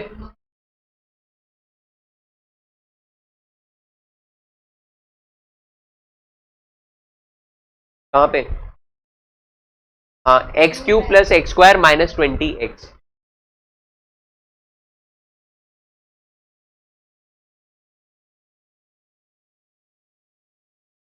ठीक है। आगे क्या लिखा है, the equation x 3x cube plus 5x square equals 3x plus 5x, है ना। इसे लिखने का दूसरा तरीका क्या है, आप इसे ऐसे भी लिख सकते हो, 3x और 5x को लेफ्ट हैंड साइड ले जाके ऐसे भी लिख सकते हो, 3x cube plus 5x square minus 3x minus 5 equal 0। ये भी सेम बात है, ये भी सेम ही है। तो इसके क्या है, 3 रूट्स है, पता है क्यूबिक है तो 3 ही रूट होंगे, ये बताने की नीड नहीं थी। Hence the factors of the left hand side of the equation this. तो आपको क्या दिया है, एक इक्वेशन दी गई है, इसके फैक्टर्स बताने आपको, इसके आपको फैक्टर्स बताने। अब आपको फैक्टर निकालने के लिए क्या करना पड़ेगा, पहले सोल्यूशन निकाल लो, सोल्यूशन को x से माइनस कर देंगे, वो क्या हो जाएगा, वो फैक्टर्स ही तो होते हैं, जस्ट हम पढ़ते हैं अभी तक। तो आप इसके सोल्यूशन कैसे निकालोगे, इसको सॉल्व करोगे, पहले ऐसे ऐसे मत करना। आप कैसे निकाल सकते हो, देखो सबसे पहले आप देखो इसका क्यूबिक इक्वेशन को सॉल्व करने का तरीका बताता हूं। आप बोलोगे देखो सर आपने तो शॉर्ट ट्रिक बताई है, इसका एक लॉन्ग मेथड भी एग्जिस्ट करता है। अगर आपको सिर्फ एक क्यूबिक इक्वेशन दे दी जाए, जैसे ये दे दी 3x cube plus 5x square, equation क्या है 3x cube plus 5x square minus 3x minus 5 minus 3x minus 5 equal 0, ये क्यूबिक इक्वेशन है। तो इसको सॉल्व करना है आपको, बेसिकली आपको इसमें कुछ ऑप्शन नहीं दिए, आपको इसे सॉल्व करना है। ये वाला जो मैं मेथड बता रहा हूँ, लॉन्ग मेथड होता है, लॉन्ग मेथड ऑफ सॉल्विंग। ये कब यूज होता है, जब सब्जेक्टिव पेपर होता, आपको ऑप्शन नहीं दिए जाते, बट इसमें ऑप्शन दिए तो आप इजीली कर सकते हो। जो मैंने शॉर्टकट ट्रिक बताई उससे करो, सम और प्रोडक्ट वाला बताया को लॉजिक, उससे करो। बट इसमें आपको क्या दिया गया है, सीधा सब्जेक्टिव पेपर है, आपको इक्वेशन दे दी गई है, आपको बोला है find its root, find its roots and factors. Same ही बात है, अगर रूट निकालोगे फैक्टर भी आ ही जाएंगे, आपको ये निकालना है।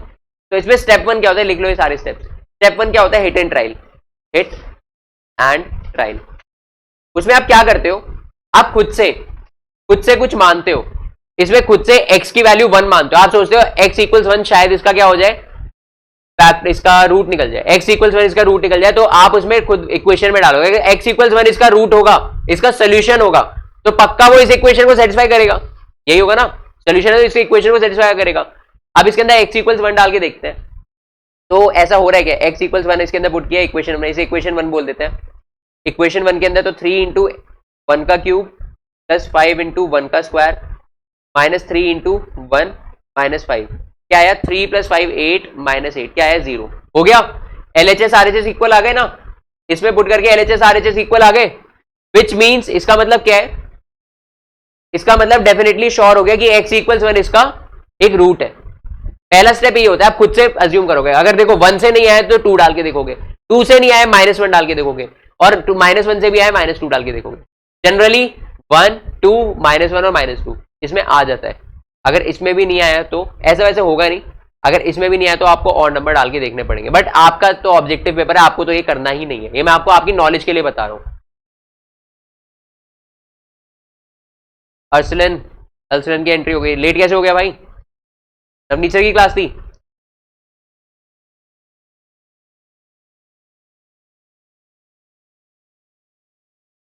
अर्सलन लेट कैसे हो गया, नवनीत सर की क्लास थी। कोई बात नहीं, ये जो लेक्चर में ले रहा हूँ रिकॉर्ड हो रहा है, आप देख सकते हो, ऐप पे अपडेट हो जाएगा पूरा, और यहां से तू कंटिन्यू कर सकता है। अभी ये मैं करा रहा हूँ एक्सरसाइज आई करा रहा हूँ, एक्सरसाइज आई हो रही है, उसके बाद ये चैप्टर कंप्लीट हो जाएगा, फिर हम नया टॉपिक स्टार्ट करेंगे, ठीक है। ओके ठीक है, ठीक। तो अभी मैं क्या पढ़ा रहा हूँ, अभी मैं पढ़ा रहा हूँ how to solve a cubic equation, उसका लॉन्ग मेथड बता रहा हूँ। लॉन्ग मेथड एग्जाम में तो यूज नहीं आएगा, बट आपकी नॉलेज के लिए बता रहा हूँ, ठीक है। तो इसमें क्या है, 3x क्यूब ऐसे करके LHS RHS इक्वल आ गया, तो इसका मतलब हमने पहला रूट तो निकाल लिया। अब हमारा टास्क क्या है, रिमेनिंग 2 रूट्स निकालना। पहला रूट निकल गया, रिमेनिंग 2 रूट्स आप ऑलरेडी कर चुके हो, 9th क्लास में आपने किया होगा, याद है, 9th क्लास में कर चुके हो। अब आपको पता चल गया x equals 1 is a solution of equation 1, x equals 1 equation 1 का सोल्यूशन है, तो डेफिनेटली क्या होगा, x माइनस 1 फैक्टर होगा, x minus 1 will be a factor, is a factor of equation 1। अगर x इक्वल्स 1 इसका एक सोल्यूशन है इक्वेशन 1 का, तो पक्का x माइनस 1 एक फैक्टर होगा। अब x माइनस 1 इस इक्वेशन का फैक्टर है, तो डेफिनेटली क्या होना चाहिए, अगर हम इक्वेशन को x माइनस 1 से डिवाइड करेंगे, रिमाइंडर 0 आना चाहिए, नहीं आना चाहिए। डिवाइड करके देखो क्या है, एक्स क्यूब, इक्वेशन क्या थी 3x cube plus 5x square minus 3x minus 5, है ना। इसे x माइनस 1 से डिवाइड करके देखेंगे तो अब देखते हैं कि ये जीरो रिमाइंडर डेफिनेटली आना चाहिए। इसे हमें फाइंड क्या करना है, इसमें फाइंड करना है क्वेश्चन। तो हमें जनरली इसमें क्वेश्चन फाइंड करना है। आप डिवाइड करना आता है, कैसे करेंगे देखो। सबसे पहले हमें हाँ एक्स स्क्वायर नहीं 3x स्क्वायर, एक ऐसे नंबर से मल्टीप्लाई करना पड़ेगा इसे सच दैट यहाँ 3x square 3x cube generate हो जाए, जिससे ये एलिमिनेट हो जाए। तो यहाँ पे 3x स्क्वायर इंटू करेंगे, 3x स्क्वायर इंटू करेंगे तो 3x स्क्वायर, तो क्या आ जाएगा यहाँ पे 3x cube minus 3x square. अब क्या करो, यहाँ साइन चेंज होंगे, नीचे जब माइनस करते हैं साइन चेंज हो जाते हैं ना, तो बेसिकली यहाँ पे माइनस और यहाँ प्लस। तो क्या बचेगा, ये 3x क्यूब से 3x क्यूब कैंसिल, यहाँ पे बच जाएगा 8x square minus 3x minus 5। अब क्या करेंगे नेक्स्ट, 8x से इंटू करेंगे, 8x से इंटू किया तो 8x स्क्वायर माइनस 8x, यहाँ साइन चेंज हो जाएंगे, क्या हुआ 8x स्क्वायर से 8x स्क्वायर कैंसिल, यहाँ पे बचा 5x और यहाँ माइनस 5। अब नेक्स्ट क्या करेंगे, नेक्स्ट 5 से इंटू कर देंगे। हमें क्या जनरेट करना है, इसमें ऐसा नंबर इंटू करना है कि यहाँ 5x आ जाए, तो यहाँ 5 से ही इंटू कर देंगे, तो क्या आ जाएगा 5x माइनस 5। अब यहाँ तो ये माइनस आ गया, प्लस ये कैंसिल, ये कैंसिल, आगे रिमाइंडर जीरो, रिमाइंडर जीरो आ गया ना, रिमाइंडर जीरो आ गया। अब हमें इससे मतलब है, अब हम ये जो क्वेश्चन है इस क्वेश्चन को सॉल्व करेंगे, इसमें सॉल्व करेंगे, दो सोल्यूशन आएंगे, वो जो दो सोल्यूशन है वो रिमेनिंग टू सोल्यूशन है इस क्यूबिक इक्वेशन के, क्यूबिक इक्वेशन बन के। एक तो हमने हिट एंड ट्रायल से निकाल लिया, अब रिमेनिंग टू निकालने के लिए इसको सॉल्व करना पड़ेगा हमें। तो अब स्टेप 3 क्या है, कुछ नहीं, इसे सॉल्व करो, find question solution of the question. तो step 3 will be 3x square plus 8x plus 5, 3x square plus 8x plus 5, ये आ गया ना, इसे जीरो से इक्वेट कर दो और इसके क्या फाइंड कर लो, इसके सोल्यूशन फाइंड कर लो। अब इसके सोल्यूशन कैसे फाइंड करेंगे, अगेन पहले 5 इंटू 3 करेंगे, 15 आया, उसके दो मल्टीपल ब्रेक करो, 5 इंटू 3 होगा, उसका सम 8 आ जाता है। तो basically 3x square quadratic formula से भी कर सकते हो, वो आपके ऊपर है कैसे करना चाहते हो, प्लस 3x प्लस 5 इक्वल 0। तो x क्या आ जाएगा 3x प्लस 5, यहाँ 1 ले लो, 3x प्लस 5 इक्वल 0। अब यहाँ कॉमन आ गया, तो basically 3x plus 5 into x plus 1 equal 0। तो यहाँ से दो वैल्यूज क्या आ गई x की, एक तो -1 आ गई और एक -5/3।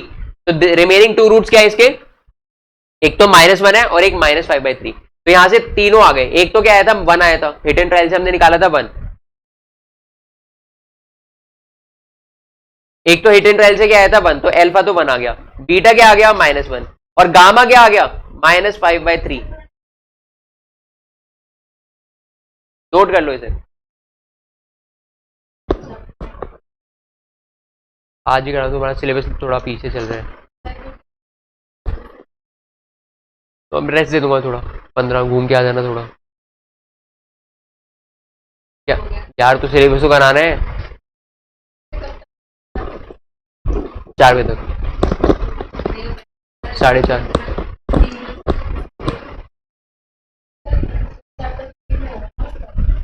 अरे यार कराना पड़ेगा यार, अब तुम्हें लॉगर बैठना पड़ेगा ना थोड़ा, मतलब 9 बजे नेक्स्ट टाइम से क्या होगा, जल्दी नहीं बुलाऊंगा, उसके हिसाब से बुला लूंगा, ठीक है। आर का हो गया था, नहीं तो अब से ऐसे ही करेंगे ना। अब तुम्हारा मैथ्स का तुम्हारा थोड़ा पीछे चल रहा है ना, इसलिए लैग कराना, इसलिए थोड़ा लॉन्गर स्ट्रेच करना पड़ेगा। मैं कराऊंगा, सिलेबस करा दूंगा, टेंशन मत लो, बस जितना करा रहा हो ना रिवाइज करा कर लो। तुम्हारा एमओसीडी एमओडी हो गया, कितने मार्क का आता है पता है तुम्हें, 15 मार्क का आता है टोटल, 12 to 15। अगर तुम वो ढंग से कर लो, उसका रेशियो प्रोपोर्शन हो गया, वो 5 मार्क का आ जाता है पूरा। अब इक्वेशन भी हो गया, ये भी 5 मार्क का आ जाता है, तुम्हारा 35 कितना हो गया 25 मार्क तक का कंटेंट तुम्हारा अभी हो चुका है। तो इसको पहले इसके ऊपर ग्रिप ले लो, जो मैं करा रहा हूँ साथ के साथ प्रैक्टिस करती रहनी है, और तुम्हें शीट तो मिल ही जाती है, शीट तो है ना उसमें, तो उन शीट्स को भी सॉल्व करना है, ठीक है। तो ऐसे करके हम इसके क्या करने निकालते हैं, बेसिकली इसके तीनों रूट्स निकालते हैं। यहां तक समझ आया, कोई प्रॉब्लम है यहां तक, तो आप यहां पे देख सकते हो। अब यहां से क्या हुआ, ये तीनों इसके क्या है सोल्यूशंस है, तो पक्का x - 1 x + 1 एंड x + 5/3 ये क्या होंगे, ये फैक्टर्स होंगे, ये फैक्टर्स होंगे। तो यहां पे क्या ही पूछा था, यही पूछा था, इसके फैक्टर्स बताने थे, इसके फैक्टर्स बताने थे आपको। तो इसके फैक्टर्स क्या क्या आए थे, एक तो है x - 1, एक है x + 1 और एक x + 5/3, x - 1 x + 1 और x + 5/3। हाँ तो ये आ गया। अब आप बोलोगे सर इसमें x प्लस 5/3 तो लिखा ही नहीं, इसमें तो कुछ और ही दिख रहा है। अरे वो वही है, वो वही चीज है, बस उसमें क्या किया 3 से इंटू कर दिया। ये है ना, इसे आप 0 से इक्वेट अगर करोगे, अगर आप इसे 0 से इक्वेट करोगे x प्लस 5/3 इक्वल 0, तो 3 से इंटू कर दो तो 3x प्लस 5 आ जाएगा। तो ये भी एक फैक्ट, ये सेम है, वो बस दूसरी फॉर्मेट में लिख दिया इसे। ठीक है, समझ आया। अब एग्जाम में आप ऐसे करोगे इसे, एग्जाम में इतने लंबे मेथड से मत करना। 1 मार्क का, पहली बात तो 1 मार्क में इतना बड़ा क्वेश्चन एक्सपेक्ट नहीं होता है, बट इसका दूसरा मेथड है, उससे कर सकते हैं, तो ये आ भी सकता है। तो दूसरा मेथड क्या बताया था, आप यहां से वैल्यूज निकालो। अगर ये फैक्ट है तो पक्का x इक्वल्स 1, तो पक्का क्या होगा x equals 1, x equals -1 and x equals -5/3। ये क्या होने चाहिए, सोल्यूशन होने चाहिए इसके, किसके, इस क्यूबिक इक्वेशन के। उसके बाद आप क्या करोगे, इनका सम करके देखोगे। आप पहला ऑप्शन क्या है, ये तीनों पुट करके देखोगे इसके अंदर, अगर जो LHS RHS इक्वल आ गया तीनों ऑप्शन से, अगर तीनों वैल्यूज से, तो क्या होगा इसके अंदर, यही आंसर होगा। बट इसमें क्या है, आप सीधे सम करके देखो इसके अंदर, इस वाले में पुट करना है, तो पहले सम करके देख लो। तो सम क्या आएगा, तीनों रूट्स का -5/3 आएगा, है ना, -5/3 आएगा ना। और प्रोडक्ट ऑफ रूट्स क्या आएगा, -5, ये भी -5/3 आना चाहिए। सम और प्रोडक्ट दोनों -5/3 आना चाहिए। अब सम क्या होता है, एक क्यूबिक इक्वेशन के अंदर -b/a, तो इसमें -b/a क्या आ रहा है, -5/3, तो सम सेटिस्फाई हो गया। और प्रोडक्ट क्या होता है, प्रोडक्ट होता है -d/a, तो -d क्या आएगा, माइनस और -5 + 5/3, तो ये भी, एक सेकंड, +5 क्यों आए, +5 कैसे आ गया, अच्छा माइनस इंटू माइनस प्लस हो गया ना, ओके ओके। प्रोडक्ट इसका +5/3 आएगा, नॉट -5/3, क्योंकि यहाँ पे एक 1 है, एक -1 है और एक -5/3 है, ये है, ठीक है, तो प्लस हो जाएगा। तो प्रोडक्ट आना चाहिए +5, तो यहाँ से +5/3 ही आ रहा है, तो इसलिए इसका आंसर क्या होगा, option C, B, option B. समझ आया क्वेश्चन दोनों मेथड से, और लॉन्ग मेथड भी समझ आ गया होगा, वो बस ऐसी नॉलेज के बताया था। ऐसे सारे क्वेश्चन ऐसे हो जाएंगे आगे वाले। क्या क्या लिखा है देखो, इसमें लिखा है रूट्स ऑफ दिस इक्वेशन। पहला मेथड क्या है भाई, आप लॉन्ग मेथड से सॉल्व कर सकते हो। दूसरा, ऑप्शन उठा के एक एक वैल्यू पुट करके देखो, बट आपको इतना लंबा नहीं करना। आप कैसे कर सकते हो इसे, आपको सम ऑफ रूट पता है क्या है, -b/a होता है ना, तो -7/1 that is -7। Product of roots क्या आना चाहिए, -d/a दैट इज 27 आना चाहिए। अब इसमें देखो किसमें ऐसा हो रहा है, सम किसमें आ रहा है, सम इसके अंदर देखोगे कुछ नेगेटिव -14 समथिंग आ रहा है, तो ये तो गलत है। -13 आ रहा है, गलत है। इसमें सम क्या आ रहा है, इसमें सम क्या आ रहा है, इसमें -7 आ रहा है, तो ये तो सेटिस्फाई हो गया। अब प्रोडक्ट करके देखो, प्रोडक्ट भी इसके अंदर +27 आ रहा है, तो इसलिए इसका आंसर होगा ऑप्शन डी। नेक्स्ट वाले का सम ऑफ रूट करके देखना, सम आना क्या चाहिए इसके अंदर, सम आना चाहिए -b/a दैट इज -1, और प्रोडक्ट क्या आना चाहिए, -d/a दैट इज +1। तो -1 और +1 होना चाहिए, बट इसके अंदर आ क्या रहा है, अब इसके अंदर सम करके देखोगे, इसमें तो चलो -1 आ गया, और प्रोडक्ट ये भी +1 आ गया, सम -1 आ गया, प्रोडक्ट +1 आ गया, तो इसका आंसर ऑप्शन ए होगा। अच्छा, ऐसे तो इसमें भी हो रहा है, क्या क्वेश्चन गलत है, क्वेश्चन गलत है वाला इसमें, क्योंकि दो ऑप्शन सेम दे दिए ना। अच्छा, नहीं, अलग अलग वो माइनस है, ठीक है, सही है, ठीक है, तो इसका ए होगा। समझ आया कैसे किया। अच्छा, नेक्स्ट वाला बता दो एक बार, क्या समझ नहीं आया, अरे पहले सम देख लेना, इसमें सम ऑफ रूट क्या आना चाहिए इसके रिस्पेक्ट में, बता, इस इक्वेशन को देख के सम ऑफ रूट क्या होगा, हाँ -1, -b/a होता है तो -1 आ गया। प्रोडक्ट ऑफ रूट क्या आना चाहिए, -d/a होता है ना, इसमें d की वैल्यू क्या है, -1, माइनस ऑफ -1 क्या होगा, +1, -d/a में माइनस ऑफ -1 क्या आ जाएगा, +1/1, +1 आ गया प्रोडक्ट। तो ऐसे करके सम आ गया -1, प्रोडक्ट आ गया 1। अब हमें ऑप्शन में देखना है, इसमें सम ऑफ रूट करके, तीनों रूट का सम करके -1 आ रहा है, प्रोडक्ट करके क्या आ रहा है, +1 आ रहा है, तो ऑप्शन ए में ही ऐसा हो रहा है, तीनों का सम करके -1 आ रहा है, प्रोडक्ट करके +1 आ रहा है, ठीक है। उसके बाद नेक्स्ट है, आपको इसमें क्या दिया है, क्यूबिक इक्वेशन दिया है, और इसके अंदर आपको रूट्स बता रहे हैं। आप बिना सॉल्व करे, इसमें सम ऑफ प्रोडक्ट का लॉजिक लगाए बिना भी कर सकते हो। कैसे कर सकते हो, देखो प्रोडक्ट क्या होगा, बेसिकली प्रोडक्ट होता है -d/a, यही होता है ना। अगर d ही 0 हो जाए तो हमेशा प्रोडक्ट क्या आएगा, प्रोडक्ट हमेशा 0 आएगा ना। d का मतलब क्या होता है, कांस्टेंट टर्म होती है, d तो कांस्टेंट टर्म होती है, इसका कोई वेरिएबल नहीं होता।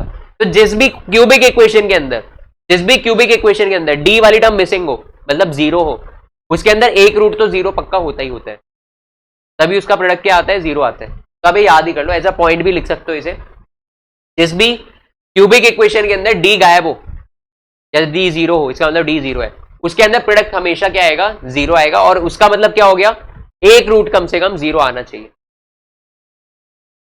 हाँ, तो लास्ट वाला ऑप्शन होगा क्योंकि इसके अंदर आपको डी दिख रहा है। ठीक है, ये वाला क्वेश्चन, ये वाला मेथड समझ आया? तो आप सीधा ये लास्ट के 2 में होगा फिर कंफ्यूजन। हाँ, लास्ट के 2 में कंफ्यूजन होगा। उसको अगर कंफ्यूजन दूर करना है, सम करके देख सकते हो। सम क्या आना चाहिए? सम आना चाहिए minus b by a, that is -1, -1 by a हो जाएगा -1। अब सम करके देखो, इसके अंदर क्या आ रहा है? +1 आ रहा है, इसके अंदर -1 आ रहा है, तो डी। ठीक है, समझ आया लॉजिक? लॉजिक समझ आया वाला? अब नेक्स्ट वाला देखते हैं, the roots of the cubic equation. इसके रूट्स बताने हैं आपको।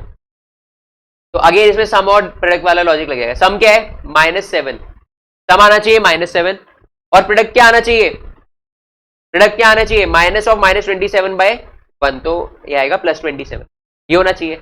अब सम क्या आ रहा है बेटा इसमें बताओ?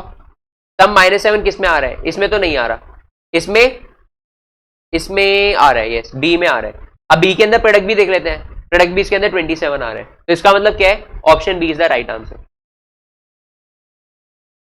अब देखते हैं नेक्स्ट वाला क्वेश्चन, क्वेश्चन नंबर 9।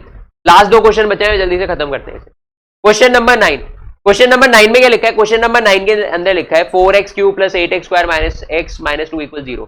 अब इसकी वैल्यू बतानी है हमें, 2 टाइम्स x + 3 की वैल्यू बतानी है, 2 टाइम्स x + 3 की वैल्यू। इसका मतलब पता है क्या है? इसका मतलब है कि आप पहले यहां से कोई क्या निकालो, इसका रूट निकालो, यहां से कोई इसका रूट निकालो, एक कोई भी एक रूट निकाल लो और इसके अंदर पुट करके देख लो, यहां से वैल्यू आ जाएगी। देखो, इसकी वैल्यू बेसिकली आपको निकालने के लिए इसकी तीनों रूट्स की वैल्यू निकालनी पड़ेगी। अब इसके तीनों रूट्स की वैल्यू आपको पता है क्या? इसके तीनों रूट्स की वैल्यू आपको पता है? नहीं पता ना?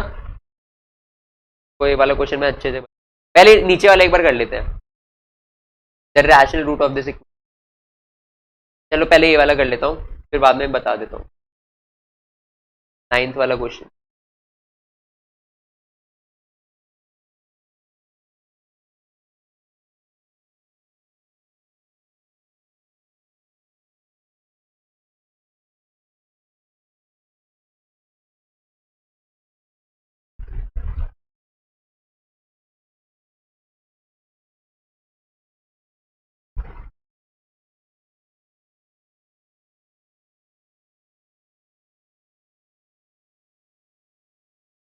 अच्छा क्वेश्चन दिख रहा है?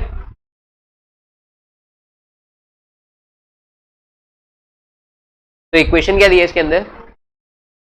4x³ + 8x², पक्का यही है, = 0, एक इक्वेशन है। मैं दोबारा में भरोसा नहीं तेरे ऊपर, मैं दोबारा देख। 2x + 3, तो आपको यहां से क्या बताना है? 2x + 3 की वैल्यू बतानी है, ये आपको निकालना। ऑप्शंस क्या दिए हैं? ऑप्शन पहले ऑप्शन में है 4 -1 और 2, नेक्स्ट है -4 2 1, और नेक्स्ट है 2 -4 -1, ये है। ठीक है, तो आप क्या करोगे? जनरली इसके तीनों रूट्स निकालोगे, पहले अल्फा, बीटा और गामा, फिर इसमें इंडिविजुअली पुट करोगे, पहले 2 times alpha + 3, then 2 times beta + 3, then 2 times gamma + 3, ऐसे करके सॉल्व करो। तो यहां से 3 जो वैल्यूज आएंगी वो ये वैल्यूज दी गई हैं, वो ये वैल्यूज दी है। ठीक है, समझ आया? इतना समझ आया क्या? बताओ। ठीक है, चलो इतना आपको समझ आ गया। अब हम इसे है ना डायरेक्टली सॉल्व कैसे कर सकते हैं? अब ये बताओ मुझे, इसे डायरेक्टली सॉल्व करने का कोई तरीका एग्जिस्ट करता है क्या? क्या इसमें हम ये इस लॉन्ग मेथड को लगाने से बच सकते हैं? चलो ऑप्शन वाला लेके कर लिया, कैसे करेंगे इसमें मुझे बताओ, करेंगे कैसे? देखो, अल्फा को 4 थोड़ी मान सकते हैं, वो ये 4 जो है अल्फा की वैल्यू थोड़ी ना दी है, ये हमें दिया है 2 टाइम्स अल्फा + 3 की वैल्यू, और जो -1 दिया है ये किसकी वैल्यू दी है? 2 टाइम्स बीटा + 3 की वैल्यू दी है। तो पहला तरीका तो ये है कि पहले 2 टाइम्स अल्फा + 3, इसको 4 मान लो, तो यहां से अल्फा की वैल्यू आ सकती है, क्या आएगी? 4 - 3/2, तो क्या आ गया बेसिकली 1/2। नेक्स्ट बीटा की वैल्यू कैसे आ जाएगी? 2 टाइम्स बीटा + 3 की वैल्यू क्या दी है नेक्स्ट वाले ऑप्शन में? यहाँ -1 दी है, तो यहां से बीटा की वैल्यू आ जाएगी -4/2, दैट इज -2 आ जाएगी। तो अल्फा तो 1/2 आ गया, बीटा -1/2 आ गया, और गामा के लिए 2 टाइम्स गामा + 3, ये क्या दिया लास्ट वाला ऑप्शन? 2, ये 2 दिया है, तो यहां से गामा की वैल्यू क्या आ गई? -1/2। पहले इनकी वैल्यू मान के हमने अल्फा बीटा गामा निकाल लिया। अब यहां से सम ऑफ रूट निकाल के और प्रोडक्ट ऑफ रूट निकाल के इक्वेशन सेटिस्फाई कर लो। तो अगर सम ऑफ रूट निकालूंगा मैं, क्या आएगा? अल्फा + बीटा + गामा, ये क्या आया? 1/2 -2 -1/2, ये कट गया, क्या है? -2 आ गया। उसके बाद alpha into beta into gamma, ये है सम ऑफ रूट और ये है प्रोडक्ट ऑफ रूट। ये क्या आया, क्या आएगा 1/2 इंटू 2 इंटू -1/2, यही है -2 है। हाँ तो ये काट दो, तो बेसिकली क्या बचेगा, ये +1/2 ही बचेगा बस। यहां तक कोई प्रॉब्लम है, यहां तक समझ आया? पहले हमने 2 alpha plus 3, 2 beta plus 3, 2 gamma plus 3, वहां से अल्फा की वैल्यू मान ली, ऑप्शन से ही उठा के मानी। अब उनको हमने सम और प्रोडक्ट निकाली। अब देख लेते हैं अगर ये सम और प्रोडक्ट ये इसे भी सेटिस्फाई कर देते हैं, जो हमने रिलेशन पढ़ा था। क्या रिलेशन पढ़ा था, सम ऑफ रूट का आया क्या है -2, ये किसके इक्वल आना चाहिए, -b/a के इक्वल आना चाहिए इक्वेशन के हेल्प से। और प्रोडक्ट ऑफ रूट क्या आना चाहिए 1/2, ये आना चाहिए -d/a। अगर ये सेटिस्फाई हो जाता है तो यही ऑप्शन सही है, अदरवाइज दूसरे ऑप्शन देखेंगे, फिर तीसरा देखेंगे, ऐसे करेंगे। तो इसमें देखते हैं, तो इक्वेशन ये है ना, इसमें -b/a क्या आ रहा है -8/4, मतलब -2, बेसिकली -2 आ रहा है। सम क्या आ रहा था, सम आ रहा था इसमें -2। चलो ये तो सेटिस्फाई हो गया। अब नेक्स्ट देखते हैं, प्रोडक्ट क्या आना चाहिए, प्रोडक्ट आ रहा है -d/a, -d/a आता है ना, तो माइनस ऑफ -2 +2 हो जाएगा बाई a, तो 1/2 आना चाहिए, ये भी आ रहा है 1/2, ये भी सेटिस्फाई हो गया। तो ऐसे करके क्या आंसर आ गया इसका, option A is the right answer. ठीक है, कोई प्रॉब्लम है इसमें, समझ आ गया ना क्वेश्चन?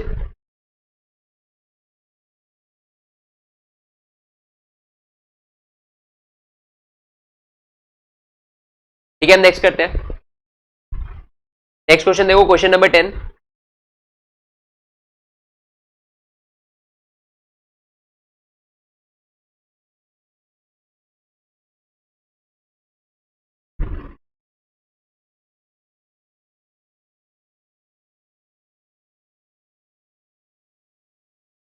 ठीक है, अब इसे करते हैं 2x³ -x² -4x + 2 = 0। ये आपको एक क्यूबिक इक्वेशन दी है, इसके आपको क्या बताना है, रैशनल रूट बताना है, इसका रैशनल रूट बताना है। अब इसके ऑप्शन क्या क्या दिए हैं, पहला ऑप्शन तो 1/2 है, दूसरा ऑप्शन -1 है, तीसरा ऑप्शन क्या है, अच्छा -1/2 -1/2 2 और -2, देन 2 और -2, ये आपको रूट्स दिए गए हैं। इनमें से बताना है रैशनल रूट का मतलब कुछ भी जो p/q के फॉर्म में लिखा जा सकता है। अब ये सारे p/q के फॉर्म में ही है, तो आप क्या करोगे, इसका बेस्ट मेथड है, ये जो ऑप्शन में दी गई है वैल्यू उठा के रख दो इसके अंदर, जो वैल्यू सेटिस्फाई कर रही है इसका रूट होगा और वही इसका रैशनल रूट हो जाएगा। समझ आया ना? तो पहले 1/2 इसमें उठा के रखते हैं, तो 2 इंटू 1/2 का क्यूब -1/2 का स्क्वायर -4 इंटू 1/2 + 2, तो ये क्या आएगा 2 इंटू 1/8 -1/4 माइनस ये 2 हो जाएगा और ये +2, तो ये तो कैंसिल हो जाएगा 4, तो 1/4 -4 -2 + 2 सब कट जाएगा, क्या बचेगा 0। सेटिस्फाई हो गया ना, इक्वेशन सेटिस्फाई हो गई। इसका मतलब इसका आंसर क्या है, option A, option is the right answer. तो बेटा इसी के साथ आपका पूरा इक्वेशन खत्म हो चुका है। इक्वेशन के जितने भी क्वेश्चन थे हमने एक्सरसाइज वाले सारे इसके अंदर सॉल्व कर लिए। तो आप इसकी प्रैक्टिस कर लेना, शीट मैंने आपको ऑलरेडी दे रखी है इसकी, उस शीट से भी प्रैक्टिस कर लेना, जो भी डाउट है आप क्लास में पूछ सकते। ठीक है।